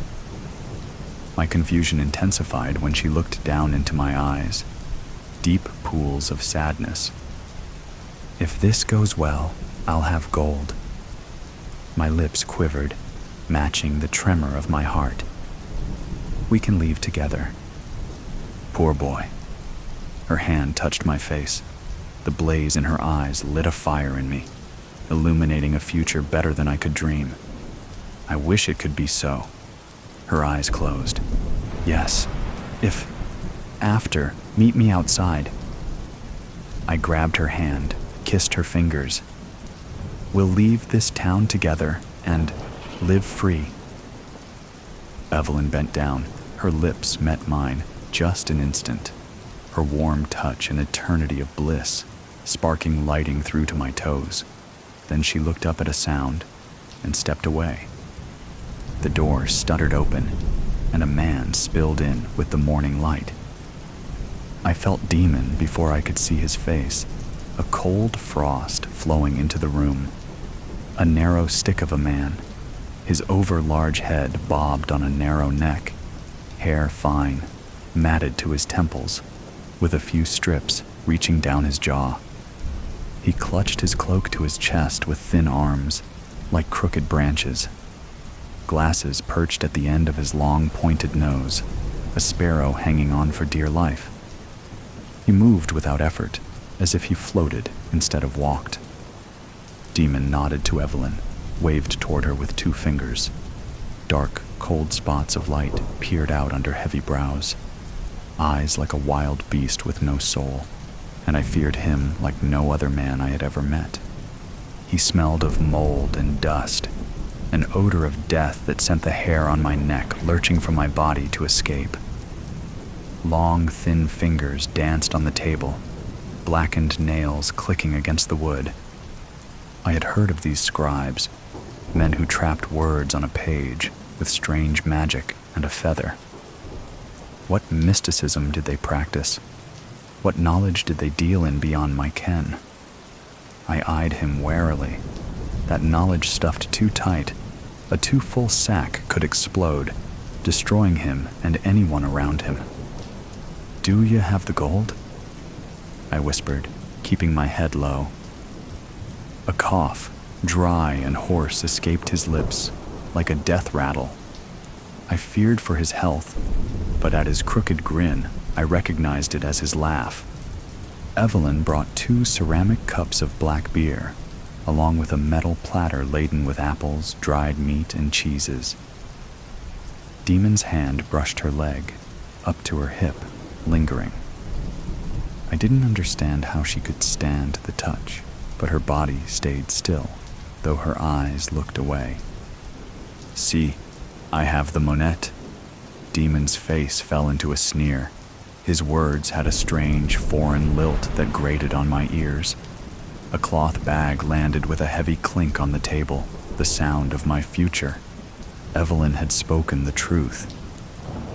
I suddenly saw our life together, our horses in the green pasture, prancing in front of golden fields of wheat. Evelyn stood at my side, holding a draught of beer for me and my pipe. Our young children laughing around us. I tried to count their little heads. Were there 8 or 10? "You have il manoscritto?" Demon interrupted. I looked around the empty room before I placed the bundle on the table. I felt lighter having passed it on. His hands paused in midair when the cloth fell away. The old man breathed in, his eyes bright, his back straightening up. His mouth dropped open in pure desire. Demon moved to open the cover. I grabbed his wrist, felt his bones in my hand, his skin cold as ice. Alive, though, his pulse beat thin and fast. "Be careful. The man, he's awake." "Questo è il mio lavoro." Demon spoke, low and dry as a desert wind. "This is my life's work." I knew enough to know that these lines signified words, somehow. The man in gold's voice trapped on this parchment. I sunk down further in my chair, weighed down by the pain of slavery. I knew what it meant to be under lock and key, allowed to be free only on the whim of my master. Demon meant to keep these words locked away, to add to his collection of souls. Better them than me. "Mio Dio il Horai," he said. "The Book of Hours." The rumors spoke true. We thought lost. "Is it what you're looking for?" I focused on reading Demon's blank face. He didn't answer, but continued to lift page after page, each turn showing the same, more and more black snakes squirming under my eyes. I had no idea what thoughts these little lines captured, but I didn't want to understand. I felt the beer roil in my stomach, threatening to come back up. The man of gold had been trapped onto these papers, imprisoned forever, with this foreigner to be the jailer. "Pay me or I'll burn the vile thing." Demon's knife flashed, a blur of steel, and then a sharp line of heat at my neck. Demon held me, with death at my throat. "I'll take this as a gift. Or will you trade with your blood?" A swipe of his wrist, and I would leave this life, damned to hell for eternity. I should have read the signs. They were as clear as day, the offer too good to be true. I'd been betrayed. Slam! The door flew open and my master stood in the door, his stance unmistakable, his rage shaking him, and the sword dancing in his hand. "Boy!" my master shouted. "How could you betray me? Steal from me!" The blade lowered, pointing an accusation at me. cos'è questo? Demon shouted to my master. I didn't know he stole. He will be punished. I thought of Evelyn, our life together. I couldn't go out like this.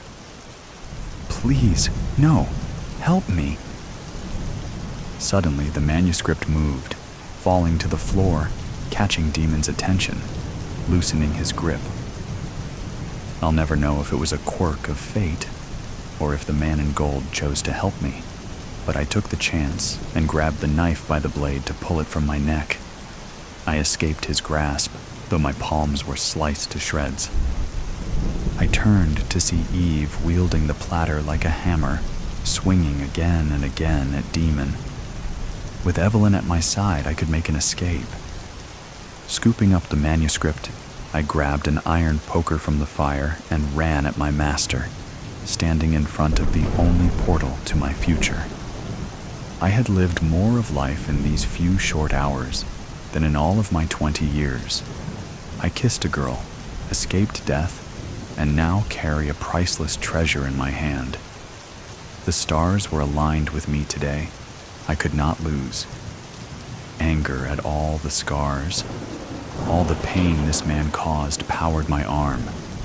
I swung my war axe for a killing blow to his head. My master took a simple step, dodged my weapon, and I felt his blade in my side.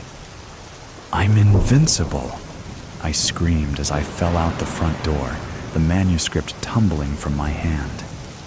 If only I could find my love, Evelyn, then we can meet our future together. I looked at my hands, covered in blood, my life pouring out of my side. As I fell, a flash of recognition. The man in gold. I opened my eyes to see Evelyn above me, her face more beautiful than anything I deserve. Is this heaven? No, not yet, she said. Soon enough. She picked up the manuscript from the ground. That, I gestured to it. The man in gold, he needs to be set free, I said, out of breath. That devil will take him. Men are the devil. I learned that where I was raised in the monastery, as a servant, and then her jaw clenched. A brother taught me my letters. Now I work for Demon. My world is small and hard. But when I open this, read these words, I release the spirit, and I escape this life, even if only for a few moments. Do you believe? He saved me. I closed my eyes. I saw the horses in the green pasture, golden fields of wheat. The man in gold stood with me as Evelyn read to us, her words flowing on a breeze. I am finally free. When the righteous cry for help, the Lord hears and rescues them from all their troubles. Psst, Jill killed Jack. I very much need some socks, pretty please, with sugar on top. This was the text that I sent to my estranged ex-wife, the one who wanted to drag me out to the wilderness under the guise of talking about financing our first child's entrance into college. I knew that she was old-fashioned and wanted to push me from a hill, just like Fellini. So my last request was not very sinister. I mean, even death row inmates should get some free laundry or a meal, maybe even a prayer. I looked into the pantry of my rental and decided there was no good food. Bachelor food is disgusting when you leave it in the fridge for a week. I needed my dog. Hey, can we bring the dog? I knew that Caspian hated hiking just as much as me. It was like walking without purpose, like smelling flowers just to get allergies. I also knew that if Michelle threw me over a cliff and I was able to not immediately die, then Caspian the burner could theoretically pull me up with a rope.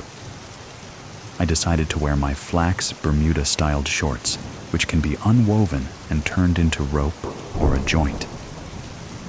She did not immediately text back and scold me for overpacking. This was a good sign because I had previously said I would find some kind of therapy. She wanted a stranger to break my will, make me cry, pay for the breaking, and send me back all trained. Also, I had a very large life insurance policy at the time. Husband therapy is kinda like dog training, but the wife forgets that she has to remember the commands, or the husband will forget, and the 2 weeks and $1,500 in Idaho won't take. She has to reinforce the electric shock therapy, the way the husband therapist swings a hand like windshield wipers and asks if my mother ever touched me inappropriately. It was just 38 minutes before the murder. Hike. In Knights of Calabria, Fellini taught us that a kind whore will get many marriage proposals, walk up to the mountain of love with all her savings, and get thrown over the mountain by her fake fiancé. I decided to pack like Fellini. I went up to my rented room and looked for all the things that could be lugged in a hefty garbage bag suitcase. There was the square bottle with a ship that my grandfather had constructed with tweezers. Nah, he's dead. There were piles of clothes on the ground. These kept me from bringing a drunk woman home. No one wants to make love next to dirty laundry. That's pretty gross if they do. I saw pictures of my kids when they were young and realized they were getting old, going to college, all taking medications to avoid giving me grandkids. I looked at the pillows. They were stiff, so I used them only to prop up a cell phone to watch Italian movies. It was better to pillow on a wad of sweaters and save the neck. I went into the closet and found my mafia money. It was just an envelope from the bank full of cash because I hate wasteful tipping. For some reason, the kids at the register have a very difficult time begging for tips of cash when they only punched in buttons. They do not have this problems with cards because they say, "Please follow the instructions on the screen," when they ask for 30%, 40%. One of the cashiers actually said my card was declined because he hit the 50% tip option for me. I use cash so the kids can beg like adults. There is no need for great cash when your former estranged spouse wants to go hiking in the wilderness. Also, I think she is bitter because of the dating. She pretends she doesn't mind that much, but always gets me drunk and asks for details. I don't know what I tell her half the time. I see a bottle of Canadian Mist, whiskey, that was purchased for toothaches and bladder infections. It is not a very good bottle of whiskey, but it is lightweight since half of it is missing. It is best to be slightly inebriated before being thrown off a cliff. Also, the fall hurts less. I packed the whiskey. Now my closet is executive clean. I have 10 handkerchiefs laid out in case one of the kids gets married. Handkerchiefs are the required minimum for a gentleman of the ages. You can offer the spare to a woman in tears. You can use the linen to avoid touching bathroom knobs. It makes a wonderful mask in the case of desperate last-minute need for larceny. I love handkerchiefs. I packed 10 in the garbage bag, knowing that large puncture wounds should be full of gauze. For this reason, I had to return the silk hankies. It is better for the absorbent cotton in case of a fall. What else? It was a tiny room with windows facing the main road in town. The firemen and police went up and down the road trying to find an entrance to Starbucks. They put in a one-way driveway to be tricky. I had some bills on my desk, but I didn't want to bring these to the afterlife. I decided to quickly pay for my parking bill because I didn't want my extra truck to get towed if I should be in the community hospital for very long. I said a small, "Thank you, God," because 2 of our 3 nurses had wanted to date, but you should never date medical people in a small town. Amputations happen when you are not a gentleman. What else? Sheets? Number comforter for comfort? Number Michelle had felt bad that I was cold without her cuddles and bought a comforter matching certain parts of her body. Peach. It was definitely a distraction if ever a gentleman has lady company. A man should have his bed colored in very serious colors, perhaps gray and black, and I needed a multi-tool. A multi-tool is the American version of a Swiss Army knife. It is neither a knife nor from the Swiss. Our multi-tools should be from Leatherman because they have pliers and blades, which do not fold back on fingers. They have finger locks. Unfortunately, I had the Lowe's knockoff multi-tool, which had already severed half of a finger. A nurse, who I did not date, stitched it back on with some weird thread that was supposed to dissolve. She kept sticking that fishhook needle and whispering, "Does it hurt? Does that hurt? What if I do this?" I didn't go back to remove the stitches, which didn't shrink or get dissolved. The nerve was actually clipped by the fake multi-tool, and I can feel the rain coming 5 days before the weatherman now. I put the multi-tool in the garbage bag with the whiskey and the handkerchiefs. 22 minutes. Now, in the smallest case that Michelle actually wanted to talk about paying for our kids' college and not throw me over the cliff, I was prepared to bring a checkbook. I would argue that the check should be endorsed to the child herself. Michelle would argue that kids might spend all the money drinking and whoring like their father. I resented that comment because our town didn't actually have any real prostitutes. In order to avoid the impasse of how the child will spend the money for education, Michelle would push me over the cliff, wait 6 weeks, and get my life insurance. She didn't like long and sustained arguments because she was taking yoga. I decided to bring my checkbook and not transfer any money into the account. What would they say? "We're sorry. He has the money in a money market, but we cannot legally transfer this money to you. Is he around?" Then she would feel really silly about kicking the goose over the glade. It is important for husbands and fathers to always be useful. Do not teach them how to start a BBQ grill. They will inevitably become vegans and hire a gardener. They will keep the seat down and the toothpaste caps fully engaged. The planned obsolescence of a man starts with money. Try to get your spouse fired. In my case, this was not possible. She worked for the state. So after so many decades, the man is not necessary. He must be thrown from the hill under the guise of good health. His dog may or may not follow, depending if the man fed the dog in the last few months. Dogs are ultimately loyal to the person who puts kibble in the bowl. It is nothing personal. 16 minutes till death. The waning sun reminded me, you could throw her down the hill. Wow, I never considered murder for life, insurance, or love. I never considered her last words. Would she fall down the hill and say, "I was just kid, ding"? Wow. This was huge. It didn't seem very noble to throw a former wife down a hill. I don't know what was going on with Jack and Jill, but I bet it wasn't his idea to get any water. Notice that Jack broke his crown, head, long before Jill slipped on the murder weapon. Moral: do not go up hills for water. Water likes to be lower due to gravity. I knew that a former spouse did not really care about my good health, never dying due to exercise, but I also felt she would bring me some socks out of duty. She is prideful like that. She wants her man to die with clean socks because a coroner will look for the meaning of death and should not be confused by bad odors, nor have to cut the socks off the body. They get stiff with grime. Also, 11 minutes. I really wanted to get some veneers before death.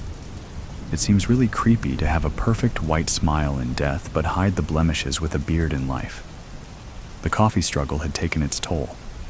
I have never heard of anyone suing Starbucks for their loss of white. How would you even quantify the loss? You Honor, I was going to get a new hot wife, but I couldn't smile due to Starbucks stains. How much did that cost you, Mr. Go-Round? The lady from San Jose had stock options of Oracle. She's probably a billionaire. I lost this opportunity because of Starbucks stains. I would never smile.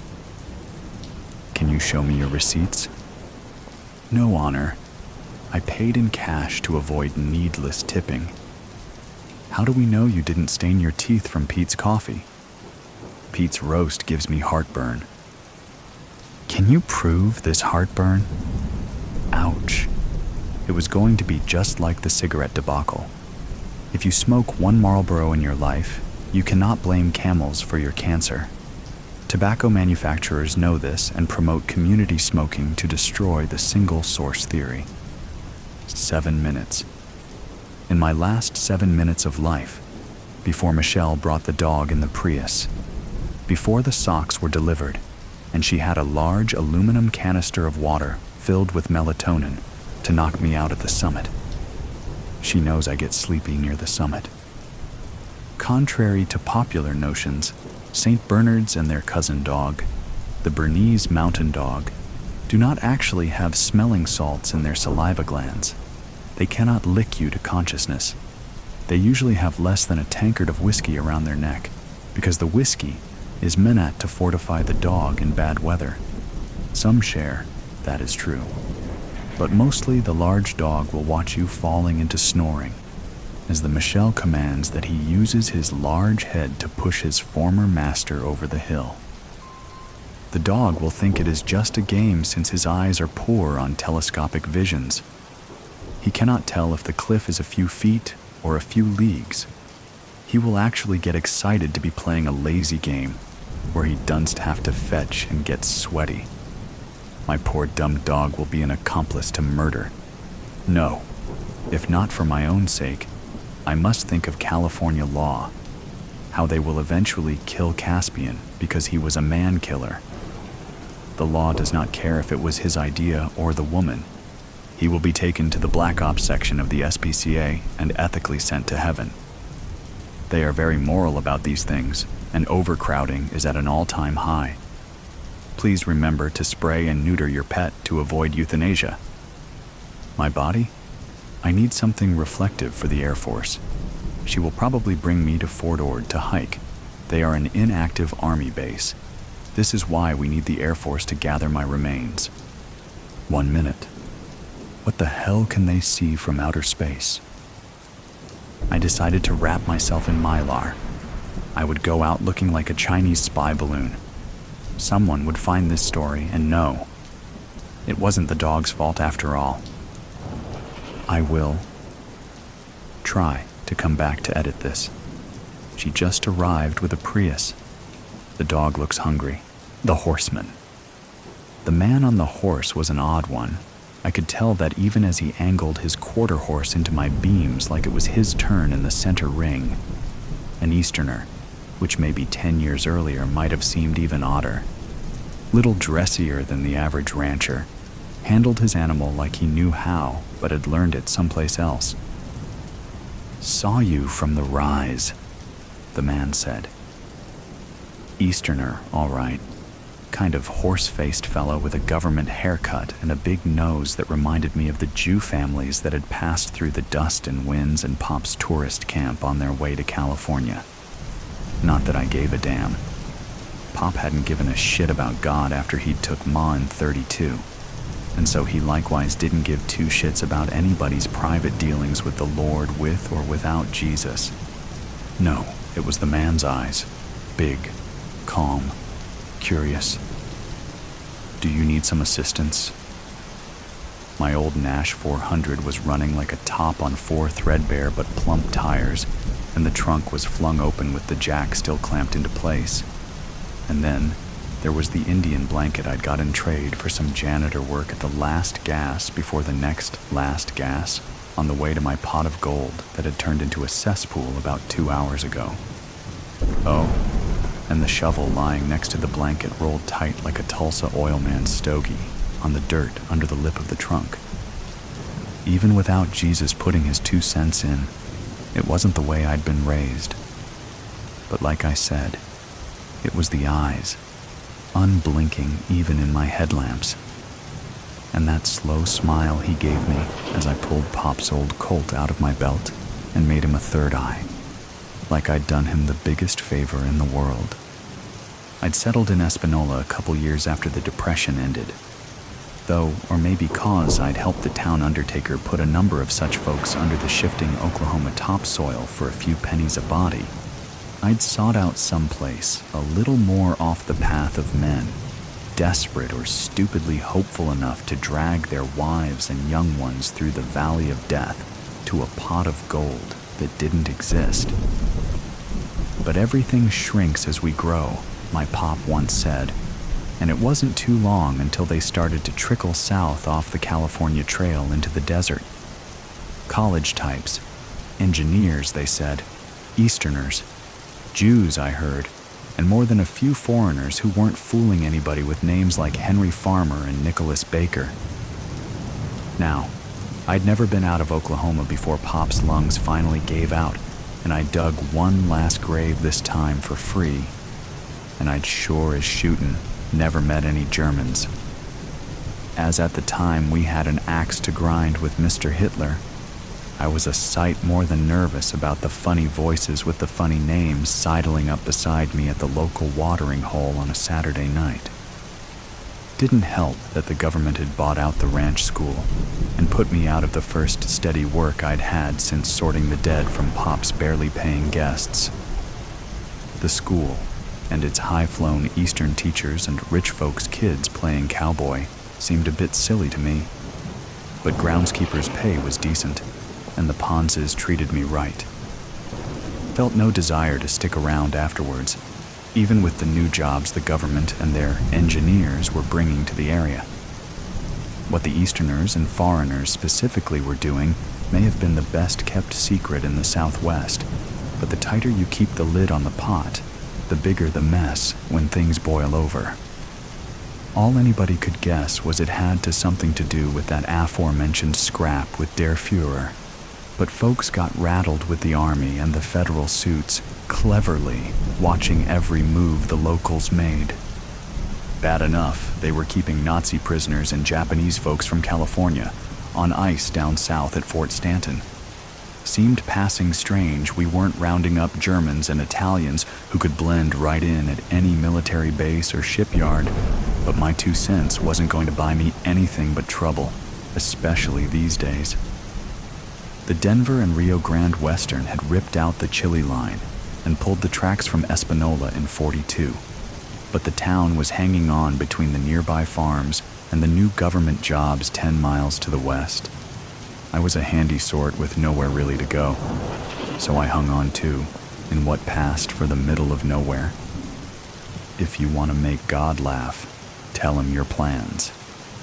I think that's in the Old Testament, or maybe some tourist dropped that pearl on me on their way to the new promised land. As I now headed the opposite direction, back through Espanola and north past Taos into the mountains near the Colorado border, I could feel God's jeering presence. Poor time to get religion, with 2 bodies stuffed in the trunk and a ticket to hell waiting at the station for me. When I think about it, and believe you me, I have, maybe that's precisely the time.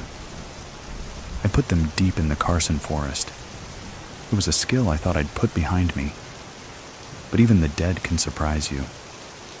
I was in my bed a few hours before dawn, contemplating and shivering on the bare mattress. It was sheep country. I could get a new blanket in the morning, though at this moment I wasn't sure of the need. Barring rattlers, the horse was the only one got off free that night. Hitler willingly gave up his ghost in the spring of '45, and his pal Mussolini got a date with a firing squad and a public showing strung up like the day's catch outside a Milan filling station. It took close to 3 more years to rein in Hirohito. After destroying the Japanese Navy and taking a string of Pacific islands, hemming the empire in nice and neat, we rained fire down on Tokyo, Osaka, Hiroshima, and Fukuyama. I say we, although I spent most of my stint with the 124th Transportation Battalion in Luzon, up to my elbows in axle grease and sweat. I'd signed up 2 months after that night in the forest, reasoning only more blood would wash away what was on my hands and my soul. I was pretty much nobody in the middle of nowhere, and when no GIs or Eastern-looking fellows in suits and badges showed up on what passed for my doorsteps, I figured Uncle Sam had chalked things up to Nazi spies, or an unlucky turn on a dark plateau trail, or maybe Junior, as I'd come to call him, just bugging out. It was those goddamned eyes. He seemed like a man looking for a back door out of purgatory. Wonder if the sergeant at the Santa Fe recruiting office spotted anything like that in my bloodshot brown eyes. See, thing with being nobody, having nobody in the middle of nowhere is the company you're forced to keep. Nobody was ever likely to find the bodies, and nobody was likely ever going to spill a tear over the man who'd soiled my good blanket. But every time I listened to the bodies piling up on the radio, I wondered how many others I'd buried. Just what was it that midnight Horseman had been up to at the old ranch school, with his army of eggheads with phony names and their army keeping the whole town under wraps? And why did most of the lot just pull up stakes a few weeks after? Had to be some kind of secret weapon, blow the Krauts and the Japs off the map, my guess. For one bleary moment, I thought my brain had contracted TB and an Irish brogue, but it was one of the Denver and Rio Grande Western's Gandy dancers who'd lost a knee and his toes and the works in between to a 3 p.m. coal car maybe 15 years ago. It hadn't broke him of the whiskey. He read too many of those cheap detective magazines with the gumshoes and masked crusaders and flying saucers and half-naked women about to be sawed up, or worse, and I'd had my wits about me. I'd have heard him creaking down the planks and cleared my stool. "And what makes you think that?" I asked, 'cause it was the noise I needed. "My sister's boy. He does some plumbing and odd jobs for them mad scientists down the road." The old man wheezed. "Seems like everybody's in an uproar over the boss fella gone missing a few weeks back. Seem to think there's spies all about, Nazis or commies or some such. Young Danny happened down the wrong hall, and the soldier boys there grilled him near to medium well." "Boss?" My voice went up a couple notches, but he was too stewed to notice. "Some Jew scientist from California supposed to be grand muckamuck of the whole operation. Jingleheimer, Weisenheimer, something like that. Some of the talk is, this Jew might be the spy." He leaned in on the half-leg and grabbed my sleeve as a thick cloud of coffin varnish sent me reeling back. "Now, you think about it, boyo. Why you think every man-jack's knickers are in such a knot, lest something big was in the works? You ever hear of atoms? You know, the stuff what we're all of us made of? Well, I hear tell Hitler and his boys have found a way to split them atoms, to just rip all of creation apart. Unless we get there first and blow the fella to hell first.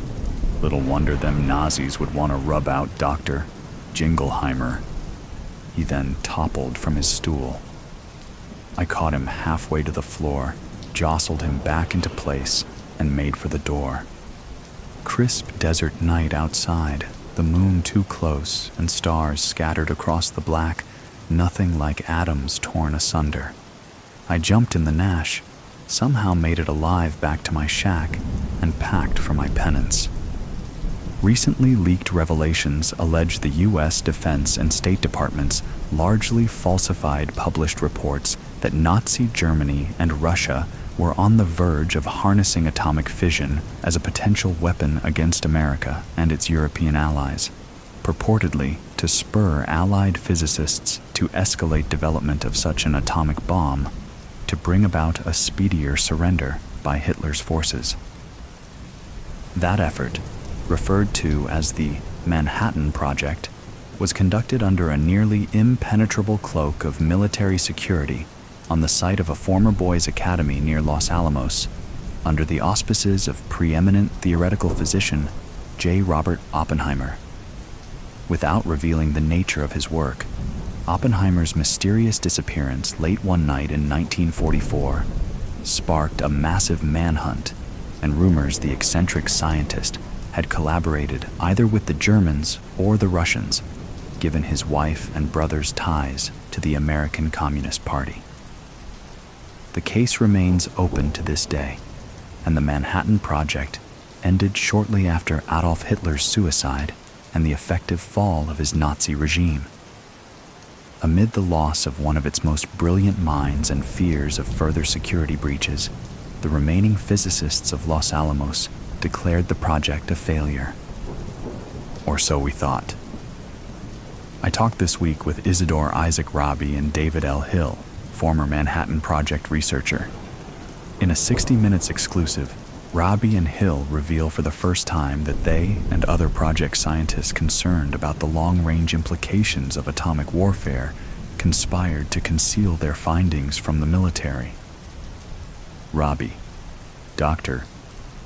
Oppenheimer himself voiced doubts about the sanity of releasing such a force into the world, but he was under intense pressure to beat Hitler, beat Stalin to the punch. None of us knew we alone held the keys to a Pandora's box, but without Robert's zeal, we reached a hard but crucial decision. There are questions which illuminate, and there are those that destroy. I was always taught to ask the first kind. The only answer to the question of the day was destruction. If not merely the instantaneous vaporization of entire cities and the then unquantified after effects of ambient radiation, then the geopolitical stranglehold and atomic arms race between the US, Russia, perhaps even the former People's Republic of China would impose upon the human race. And imagine if such a weapon were deployed. There would be no defense, no deterrence, only annihilation. Rabi was awarded the 1944 Nobel Prize for his discovery of nuclear magnetic resonance, a major breakthrough in medical imaging and diagnosis, and his work in microwave technology revolutionized military and commercial radar systems and led to the introduction of the home microwave oven in the mid-1950s.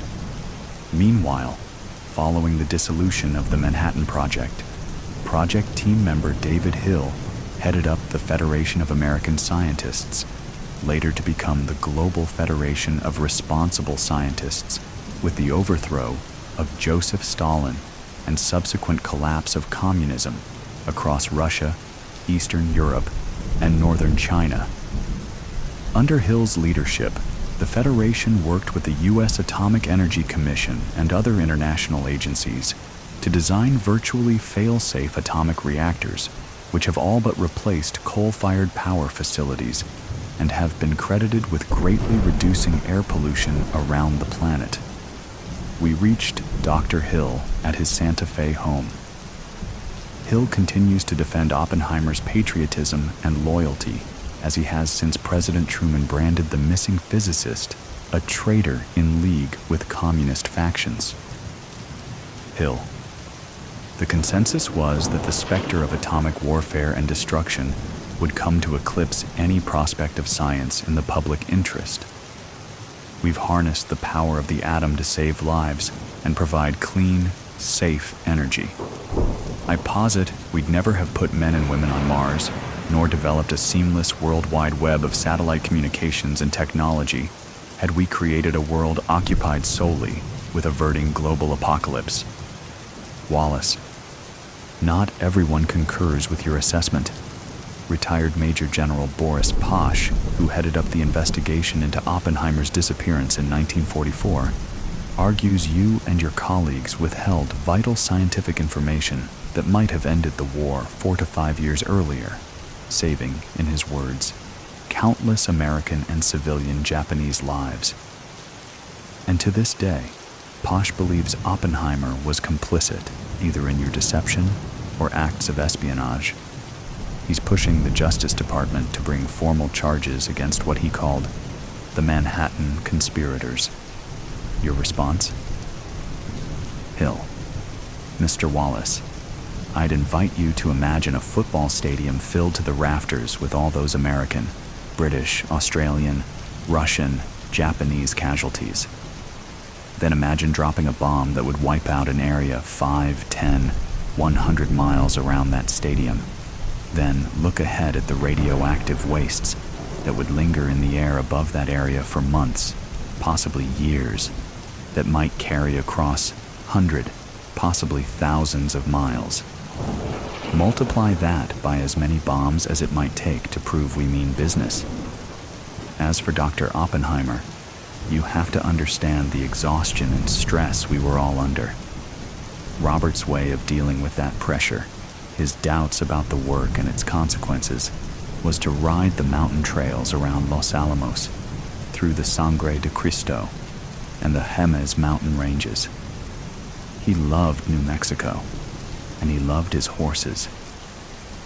We were on the verge of a key breakthrough at that point, and he vanished shortly after supper. Most of us knew where he'd probably gone, and when they found his horse wandering around the plateau about 3 miles off, we figured he'd met up with some kind of misadventure. Dr. Oppenheimer would never have let that animal to languish in the wilds. That was something General Groves and his men would never understand. It was a small item on the Sunday news feed, but the Tao's byline had caught my eye. A massive flash flood had uncovered, and a trio of hikers had discovered what looked to be the skeletal remains of 2 adult males, one wrapped in the shreds of a decomposed wool blanket. A couple ribs shattered by one bullet, another bullet found rattling around in his companion's punctured skull. They'll surprise you, all right. And with them, the rest comes surging back. The soldiers, the flyers, the privates and colonels and generals, the moms and dads and sons and daughters caught in the Spitfire, the moms and dads and sons and daughters snared in limbo, merely for being the face of the enemy, or a fair enough approximation. The odd horseman with the tortured eyes who'd suffered such indignity and injustice for taking a midnight ride. I'd taken a single souvenir that night in the forest, secreted it away to the Pacific on the second great California migration to find that golden pot in the airplane plants and the aeronautics trade, tucked it in a bedroom drawer through a marriage, 2 sons, a funeral, and 2 graduations, buried it deep packing for that one final job far, but not far enough away. Now, it seemed, was the time. It had been a tough week in the field, and I'd hoped to catch the satellite feed of 60 Minutes and maybe Columbo, but this finally seemed the time. I set the yellowing badge, number 76, I guessed how the brass kept track of their college boys, on top of the TV monitor, trying not to look in those damnably damned eyes this time. Bye, JR. Then I wrote this for you, whoever you wind up being. You can see the right people get it. Then I think I'll step out for a bit of air. The desert is beautiful at night, especially in the high beams of a double moon. The Last Supper, surprise party, murder, mystery. This is a complete satire, not intended to mock religion. I meant to enter this in. Write about a gallery whose paintings come alive at night. Oops. On the evening of April 6th, 30 AD, chaos ensued during an impromptu farewell dinner party. A hidden underground chamber hosted a jubilant soiree beneath the renowned Louvre Museum. The celebratory evening took a sinister turn as it transformed into a horrifying murder scene. The guests, driven by an overwhelming desire to uncover the culprit among them, were determined to solve the mysterious crime. The night began when the Louvre Gallery's lights faded to black. Mr. Dali flipped the sign on the door, reading closed. Greeting him as he stepped outside was a stunning display of swirling hues: cobalt blue, incandescent yellow, and verdant green intermingled in the starry sky, resembling confetti. The stars twinkled like a celestial choir, harmonizing with his melodic whistle. Their mystical light illuminated the sky. He followed the otherworldly glow as it led him back home. Unease settled over him as he walked. He suspected he might have left the doors unlocked or the lights on. Behind the museum's closed doors, 3 distorted clocks with persistent memories chimed 7 or 8 times, sounding garbled. The hands of the clock, resembling molten lava, melted across the front desk. The time dissolved and spread across the ornate chairs and marble floor. Across the way, bustling activity filled the refectory of Monastero di San Lorenzo. The atmosphere was a mix of intense excitement and underlying unease, capturing the poignant moment. Fragrant scents of yeast, toasted grains, melted butter, roasted meats, and aromatic herbs wafted through the air, tantalizing and mouth-watering. Shouting in the grand chamber, Andrew exclaimed, "Almost 8!" He fidgeted, holding a torch, and lit the remaining candles on the grand table. "This useless lighter won't work," he exclaimed, slamming it down on the table in frustration. Moonlight streamed through the windows, casting a radiant glow on the refectory. The flickering candles created a serene ambiance despite the commotion in the chamber. "To hell with it all," Peter mutters. He opens a bottle of Chianti and starts guzzling it from the lip of the wicker vessel, feeling annoyed. With red-stained lips, Peter exclaims, "This is an absolute catastrophe." John and Philip emerged from the kitchen, coughing and struggling to breathe, while a cloud of smoke engulfed them. The room fell silent. "We still have bread," John says, cowering behind Philip, hoping nothing was flying at his head through the air. A ruckus ensued. Bartholomew stomped his foot. "You need to pull yourself together. Guests will arrive at any moment. This night is supposed to be a celebration. Quit fighting like gladiators in the Monera." Thomas and Matthew rushed to the door as the bell chimed to greet their first guest. "Welcome, Mona. It brings me great joy to have you," Thomas said, escorting the introspective and ethereal figure through the door. With an enigmatic smile, hinting at hidden secrets and unspoken feelings, Mona thanked her hosts for the kind invitation.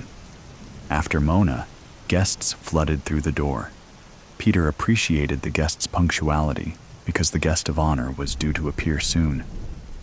The young ladies of Avignon huddled in a corner. Nadira Umbali embodied the fierce spirit of independence by wearing splendid tribal patterns inspired by Africa. Her clothing celebrated her heritage. Isabella Ramos's distinct and striking features drew Nadira into deep conversations. They explored the complexities of womanhood and society's limiting expectations. Isabella's words were sharp and precise, dissecting human emotions with a scalpel. She challenged societal norms and conventions. Sofia Calderon's avant-garde cubist aesthetic captivated guests. Her fragmented and distorted forms shattered conventional ideas of representation. The quirky style invited viewers to critically examine their perceptions of reality, immersing them in an intriguing and thought-provoking experience. Ava Serrano radiated confidence and sensuality. Her unapologetic sexuality defied societal expectations of modesty and control. Ava fearlessly moved her body across the chambers like a dancer. She hobnobbed with guests while challenging preconceived notions of femininity and inviting them to confront their inhibitions. Carmen Reyes emerged while concealing her face with a mask. Her fearless advocacy for women's rights and empowerment was her prime topic of discussion. Against patriarchy, she wielded her words as weapons, her voice as sharp as her wit. In each debate, she advocated for gender equality. Carmen's unwavering commitment to justice and the refusal of silence symbolized strength and resilience. With a mesmerizing display of ethereal beauty, Venus, the goddess of love, revealed her presence. Her allure transcended the limitations of the mortal realm. The enchanting depths of her ocean blue eyes mirrored the boundless compassion and understanding that resided within her soul. As she mingled, she commanded attention with her statuesque figure, which exuded sensuality and strength. A charismatic and enigmatic lad, Adam flirted with Venus by boasting about his creation. The confidence in the mastery of his anatomy and intricate details evoked awe and inspiration in Venus. Adam's charm was undeniable, with piercing blue eyes that held untold stories. He witnessed her captivating charm and inner radiance, which mesmerized him. She offered solace and ignited the flames of passion within his heart. Venus was captivated by his brilliant mind, filled with insatiable curiosity and a humble demeanor. Isabella Fontaine was a ravishing and imaginative woman. Her demeanor enchanted Alessandro Fiore. They bonded over their shared passion for art. As they embraced, their love and desire for each other became apparent with every gentle stroke of her hair. Their passion reflected the love that burns within their hearts, and their souls became forever entwined in the kiss, heard worldwide. The guests surrounded a group of dogs dressed in human clothing, playing poker around a table. The dogs were all engaged in the game when a raven flew to the skylight, warning the guests that their guest of honor was nearing. Peter gathered the guests in the middle of the chamber, and as the doors opened, everyone yelled, "Surprise! Jesus!" Jesus paused, blushing with shock. He relished the moment, his kind eyes reflecting his deep compassion for everyone present. His serene and benevolent face radiated a sense of divine wisdom and love. Long, flowing hair and a well-groomed beard complemented his appearance. He moved across the marble floors elegantly, showcasing his spiritual authority and transcendence, while wearing a modest, billowing garment extending to the ground. After removing the plum cloak draped over his shoulders, he adjusted the sash around his waist. Everyone present was crowded around Jesus, eager to touch the hem of his garment or bask in his presence. When he spoke, he filled the room with awe and reverence. His words carried a weight of profound wisdom and grace. His eyes sparkled with kindness, drawing everyone in. The atmosphere shifted as a sense of peace and hope enveloped the room. Peter gathered the guests around the table, rallying them to make a toast. He held up his goblet and said, "To the man who brings light and love wherever he goes, may he bless all with his presence on the road that he ventures forth on. The Louvre will miss you, Jesus." To everyone's dismay, John and Philip stood and announced that their dinner had gone awry. They'd only be serving bread and butter. James the younger ran around filling everyone's glasses with wine to ease the tension caused by the unexpected change in dinner plans.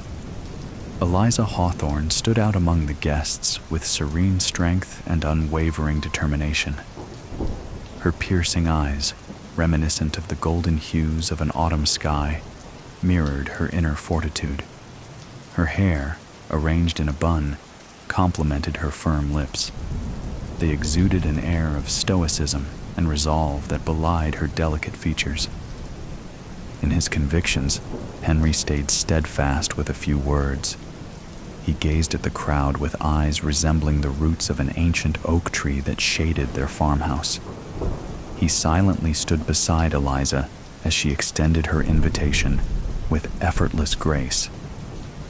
She declares, "We propose to share the bounty of our garden, inviting everyone to partake in the fresh vegetables outside in our cart." With his broad shoulders and hands roughened by years of manual labor, Henry showcases his physical prowess. They embodied rugged masculinity and muted strength as he reached for a piece of bread.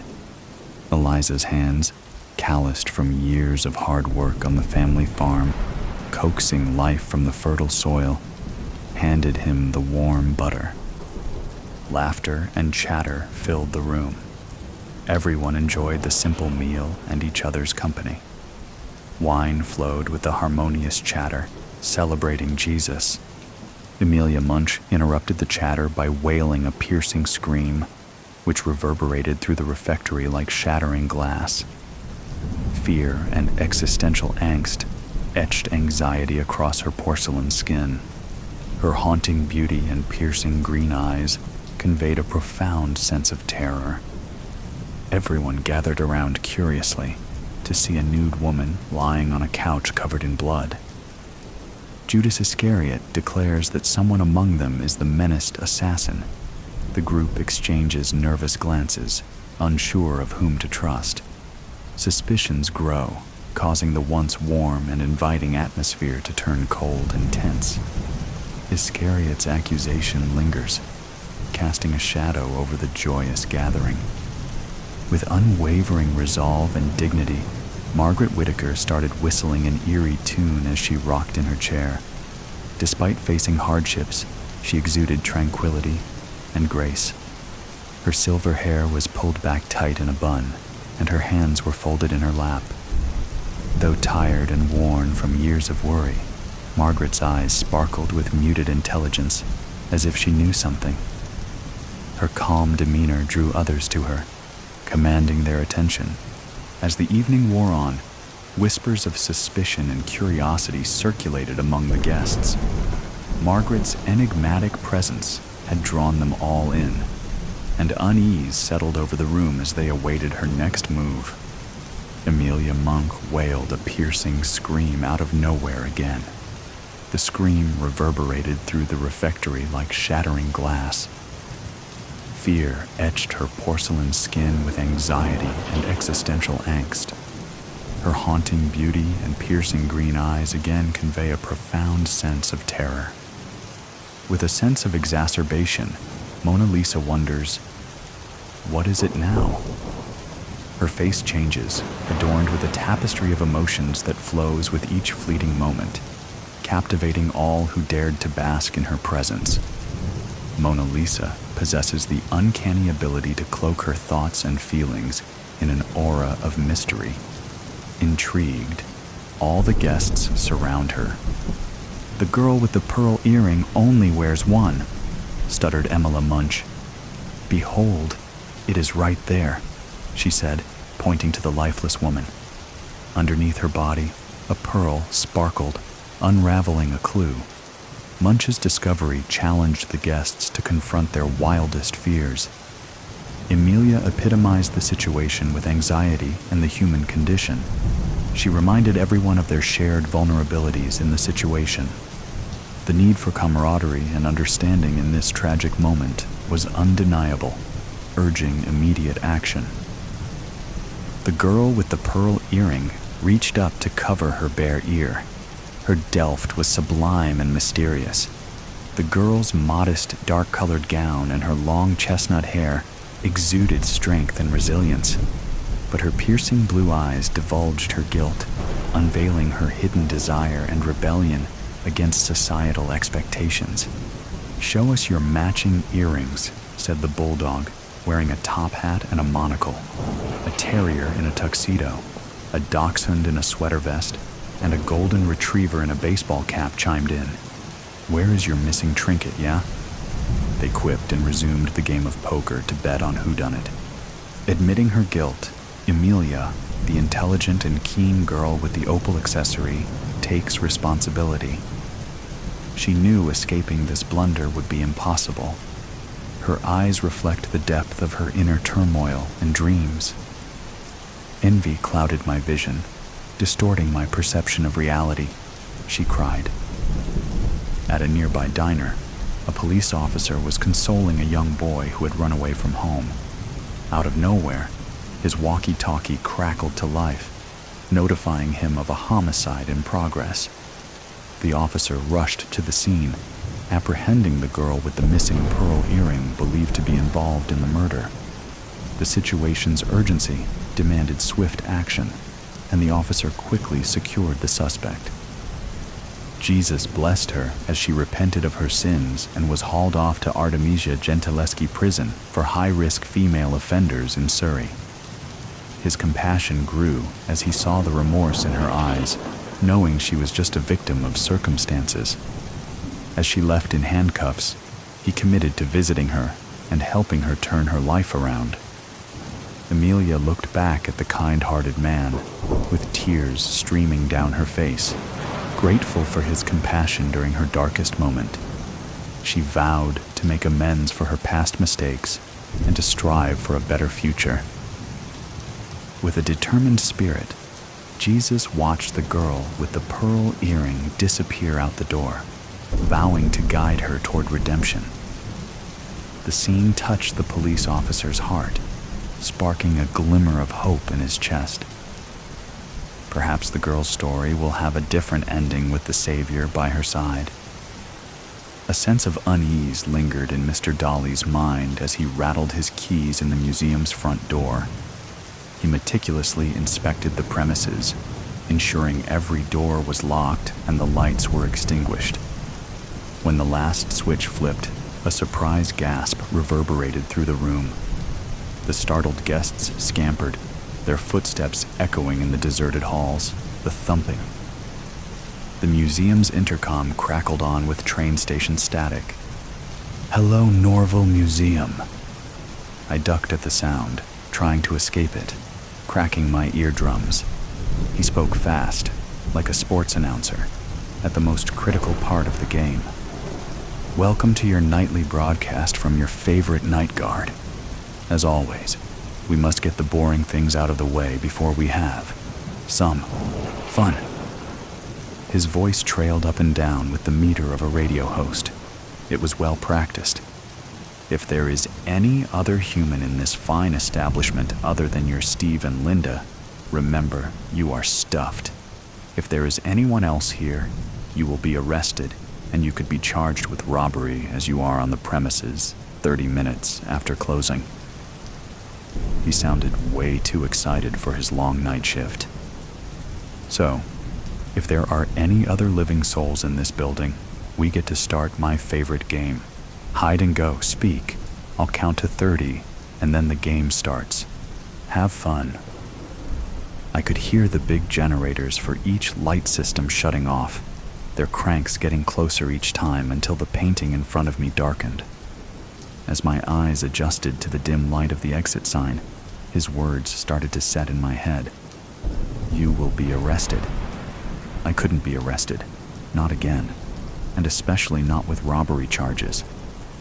Over the still air, a whistle was carried from deep within the museum.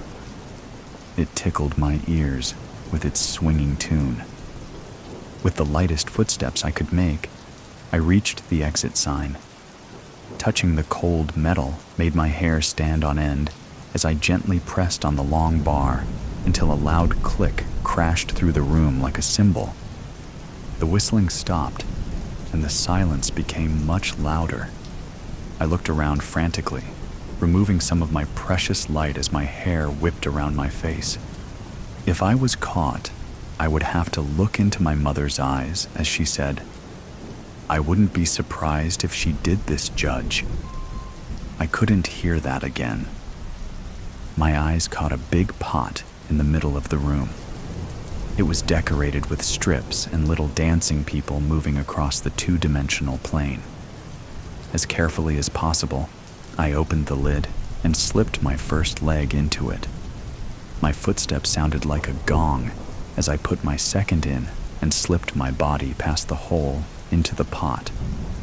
Once the lid was over my head, I was in total darkness. Not even putting my hand in front of my face would give my eyes information. My breathing sounded like it was through a megaphone as it rose up and down, breathing in the clay, which was probably hundreds of years old. I tried to close my eyes, even though it changed nothing, and think about something other than where I was. The more I thought, the more my breathing sounded like it was coming from a tornado. My wind created gale-force winds faster as I felt water drip onto my folded knees. My mind raced almost as fast. a thumping started to grow louder. At first, I thought it was from outside that he had found me. It kept getting faster, like he was running in place right outside my pot, teasing me with the promise of captivity, playing with me, just like his stupid voice played up and down like a carousel.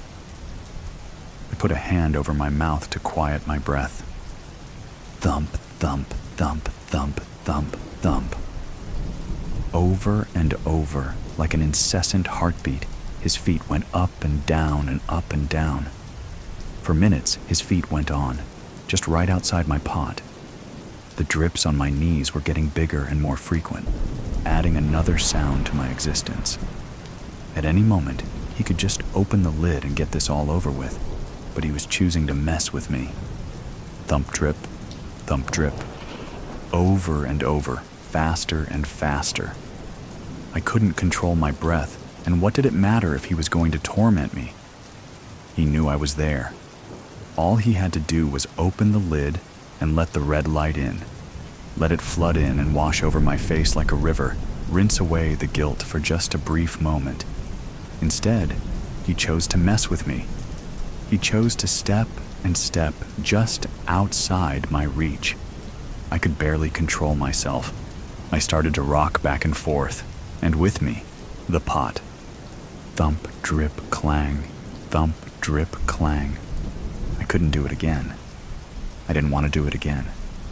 But when if he opened that lid, I would have to. He deserved it for stepping over and over. His never ending. Thump, thump, thump. My legs started to tingle with anticipation. I could feel the adrenaline pumping through my veins. My breath got faster as I stared at where I guessed the lid was. My pot rocked back and forth with me, getting ready for his fly-like hands to lift the lid. That's all he was, just a disgusting fly. But all he did was thump, thump, thump. I felt even more adrenaline burst through me as the rocking got faster, my breath got faster, and his shoes got faster. I have to. He'll get me if I don't. I have to. Rung through my head as the thump, thump, drip, thump, thump, clang rang on. A new sound sounded as a voice called out from the other side of the pot's walls. Hey! Another shot of adrenaline cracked open like lightning, and I could feel my legs practically vibrating from the sound. The thumping from his shoes meeting the hardwood floor, my breath at record-breaking speeds, the rocking only being contained by my leans, and drip dripping that reminded my legs to be ready. I want to do it again. I leaped out of the pot before his hand touched it. My head was buzzing with sounds, screams, thumps, tears, and then more screaming. Sounds of teeth on flesh and nails on muscle rang out throughout the silent museum like the most beautiful symphony. Thumps of bodies slamming on the ground, drips of ruby blood, and winds cut from hands swatting me away. I had done it again, and yet it did not go. Thump, thump, thump, in too deep. Sean sat alone in a dark confession booth, fighting back his tears. The mesh slat to his right took the shape of the crucifix. A door clicked open, and light shone through the slat, before vanishing as the door shut. I wondered if I would see you again, said the priest, sitting beyond the divider to Sean's right. The devil sat on his left. Read it to me one more time, Father, Sean said. The voice that spoke through the crucifix was soft. I would be more help if you just told me. Please, Father, don't. Just read me the passage. There was a slight shuffle of papers, and the priest began. Forthwith Judas came to Jesus and said, Hail, Master, and kissed him. Then they came, laid hands upon Jesus, and took him. Without a word, Sean left. Moonlight spilled across the Liffey while the sound of beer bottles clattering carried from the other side of the river. Sean meandered with his hands stuffed in his coat pockets, while his breath fogged in the cold air. A set of headlights crept from behind, casting his shadow lankly across the cobblestone. "Finn," called a hushed voice from behind.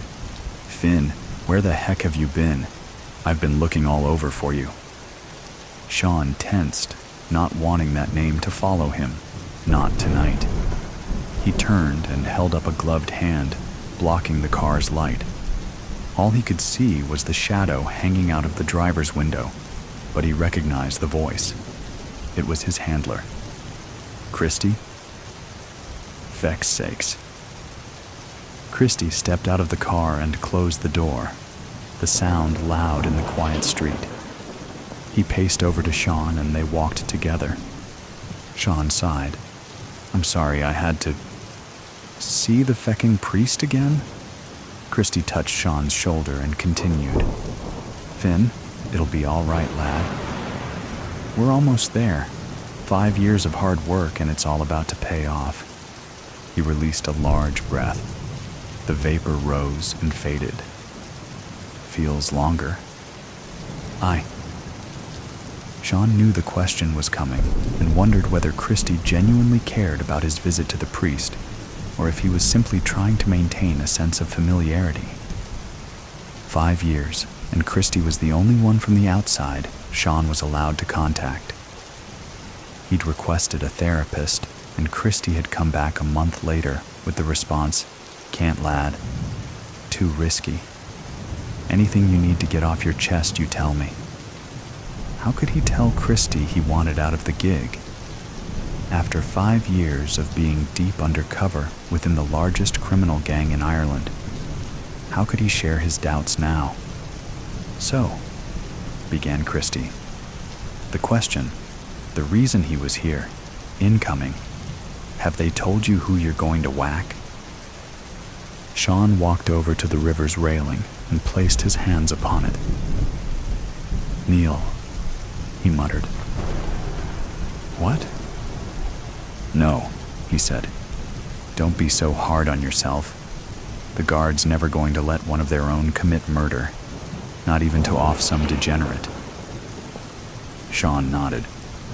"As soon as you know anything, and I mean anything, location, victim, accomplices, you let me know and I'll pass it on. Conspiracy to commit murder.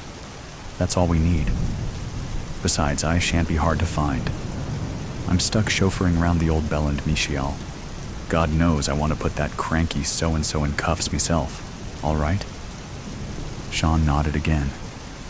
The truth lay on his tongue, involved in a bitter feud with a lie. "Christy," he said as his handler headed back to the car. Christy turned, the headlights again shining and making him appear like an obscure shadow. "You right?" Sean opted for the truth. "Tomorrow. The hit's tomorrow." The next day, Sean met Liam, Michiel's son and Sean's unwitting informant, at the Gaelic Warrior Boxing Club. The 6 a.m. session stunk to high heaven with sweat, while the sound of dozens of gloves smacking pads filled the large shed. Sean climbed the steps onto the main ring where Liam watched Patrick, the bullman Doherty, a young gun who eyed the world title. "Finn," said Liam, "what's the crack?" They clapped hands and embraced. The first thing Sean wanted to do was to ask about the hit, but he was well practiced in pretending to be someone he wasn't, so he kept his conversation cordial, waiting for Liam to bring it up. "How's he going?" Sean asked, gesturing at the bullman, who was busting a sharp combo on his trainer's pads. Liam tilted his head, a habit usually reserved for discussing drug trafficking, and muttered, "He's got talent, but he's a bit of a hothead. I should get him in with you, teach him how to stay calm." "Calm?" Sean laughed. "I don't remember being calm. I just remember being belted." "Nonsense," said Liam. "I didn't take you on 'cause you can scrap. I manage hundreds of boxers. They can all do that. You can handle pressure, Finn. That's why we chose you for today." Sean's insides tensed, but his eyes remained unflinching. Nothing I ain't done before. Sean hadn't told Christy the entire truth last night. He had told him the hit was going to be today, which it was. He also said he didn't know who they were taking out or where, and that was the truth. But he had said Liam wouldn't be there, and that was bollocks. "Well, you ain't done none like this," said Liam. "It's a Garda, a dirty coppa." Sean looked towards the boxing class taking place on the floor, hiding his reaction from Liam. Cold air swept over his skin. His shoulders shuddered, and his mind flashed to images from 4 years ago. He was 27, and the bright lights dazzled overhead. The coach was there, but he hardly remembered him. He remembered Michial and Liam in his corner. His opponent was some hard-bred scouser, as bald as a hard-boiled egg, with a mashed nose and a bitter scowl. The scouser eyeballed Sean, and Sean was shit-scared. "Don't worry about that prick," Liam had said. "He don't look tough. It's some inbred deformity." Sean turned and leant over the corner ring. Michial rubbed his shoulders, speaking sternly. "Come out with 3 fast jabs. Bam, bam, bam. He'll slip the last one, then pow right hook. You tracking?" Sean nodded and spat out agreement over his mouthguard. "All right," said Liam. "Give 'em hell." The bell dinged. It had been a tough fight, one that went the distance, and when it was all over, the name Finn was called out. He'd won, and the rest of the night was a blur down at Temple Bar. But before the first pint was raised, Sean had been overcome with a feeling, a deep relaxation that settled itself across every inch of his skin. A feeling that told him he didn't have to watch over his shoulder anymore. A feeling that said, "Relax. They trust you. And you trust them. You trust me, don't you, Finn?" Liam patted his shoulder. Sean swallowed and turned back to face him. "Of course I do," he said, his heart burning. That same flame that used to cinder at almost every conversation in his first year while he wormed his way in. Now they had discovered he was undercover, that he was a rat, and they were going to off him. "Good," Liam said. "Trust is important." A car pulled up in the drive, visible beyond the shed's rolled-up door. Christy stepped out of the front, shot Sean a troubled glance, and opened the back door. Michael, the old-school hardman and head of the largest drug trafficking cartel in all of Europe, stepped out. Michial, gray-haired with a stalwart face, raised his hand and beckoned the 2 men. "Come on, lads. Christy's driving." In the back seat, Sean kept his arms folded, squeezing his rib cage as it rose and fell with measured breaths. Liam was on his left, silent and staring out the window as the streets of Dublin flitted by. "I've been in this game for over 30 years," said Michial from the front seat. "And I'll tell you one thing, I've learned a lot. Firstly, if it falls into your lap, then it's too good to be true. Left here," he said to Christy.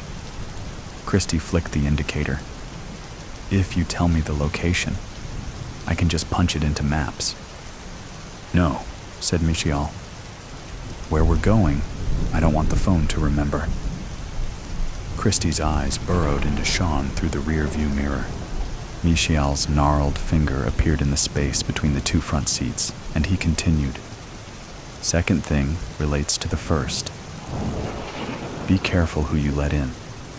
The people you shouldn't trust, the ones who are out to get you, they make it easy. Make your life seem easy, I mean. Anything worthwhile is earned through hard work. Same goes for loyalty. The same thing I'm telling you, Finn. I've been telling Liam all my life. If it comes easy, it's cheap." Apart from the occasional direction from Michial, the rest of the drive was silent, although Sean was in constant communication to the Lord. "God Almighty, I ask for your courage as I venture once more into the crossroads. I'm torn between lives and ashamed to admit I have worn a mask for so long that I have forgotten my own face. I used to honor this job, finding those who lived between the cracks of a broken system, but I find myself slipping deeper into the same space with each passing hour. I am in too deep, and I fear the greater sin, to break my oath to the Garda Síochána, or to turn my back on what has become my family. I'm to blame, Father. I sowed the seeds of betrayal, and now I reap the bitter harvest. As Dublin has witnessed my struggle, may the heavens hear my plea. Pull me from this labyrinth, Lord, once and for all. Amen. Christie pulled up at Ballymun, just north of the M50. Their destination was a large pasture that stretched between Dublin Airport and a litter-filled caravan park. We're walking, said Michial. The clouds above were a lamb of gray, and although the grass was short, the men seemed to trudge. They were heading in the direction of the airport, by the pasture's boundary, where a snarl of bushes clambered along a chain-link fence. A shovel stood pressed into a mound of dirt, and beneath that opened a wide and deep hole. You really think we trusted you, you fucking rat? Said Michial, turning around with a black pistol in his hand. Sean closed his eyes, trying to dampen his blazing heart. His lungs pulled in a thick breath of air, which only fed the fire more oxygen. He wanted to cry like he almost did in the confession booth, and figured he very well might. Why not? Sean opened his eyes and saw the pistol aimed straight at Christie. He's an undercover, said Michial. Been pretending to be my driver, all the while sniffing around my backside. Christie's hands were up, his eyes wide as headlights. Number I'm no coppa. Dirty bastard, said Liam, as he pulled out a pistol of his own, a small silver revolver. Meachel pointed at his son's gun. Finn, you're doing the honors. Liam held out the revolver. Do this, and you're one of us, for true. Sean took the revolver, which was heavier than he anticipated. It sat in his palm, the same size as his hand. The bullet's golden casings stuck out from the chambers. One sat by the pin, anticipating the spark that would explode Sean, free from the maze that had become his life. He just didn't know where to aim it, at Mechiel or Christie. Who owns this pasture? Sean heard himself say. Don't worry, said Michiel. I know the farmer. The land is only ever used for grazing. The hole's deep, and they don't crop here. The soil will never be disturbed. No one will find him.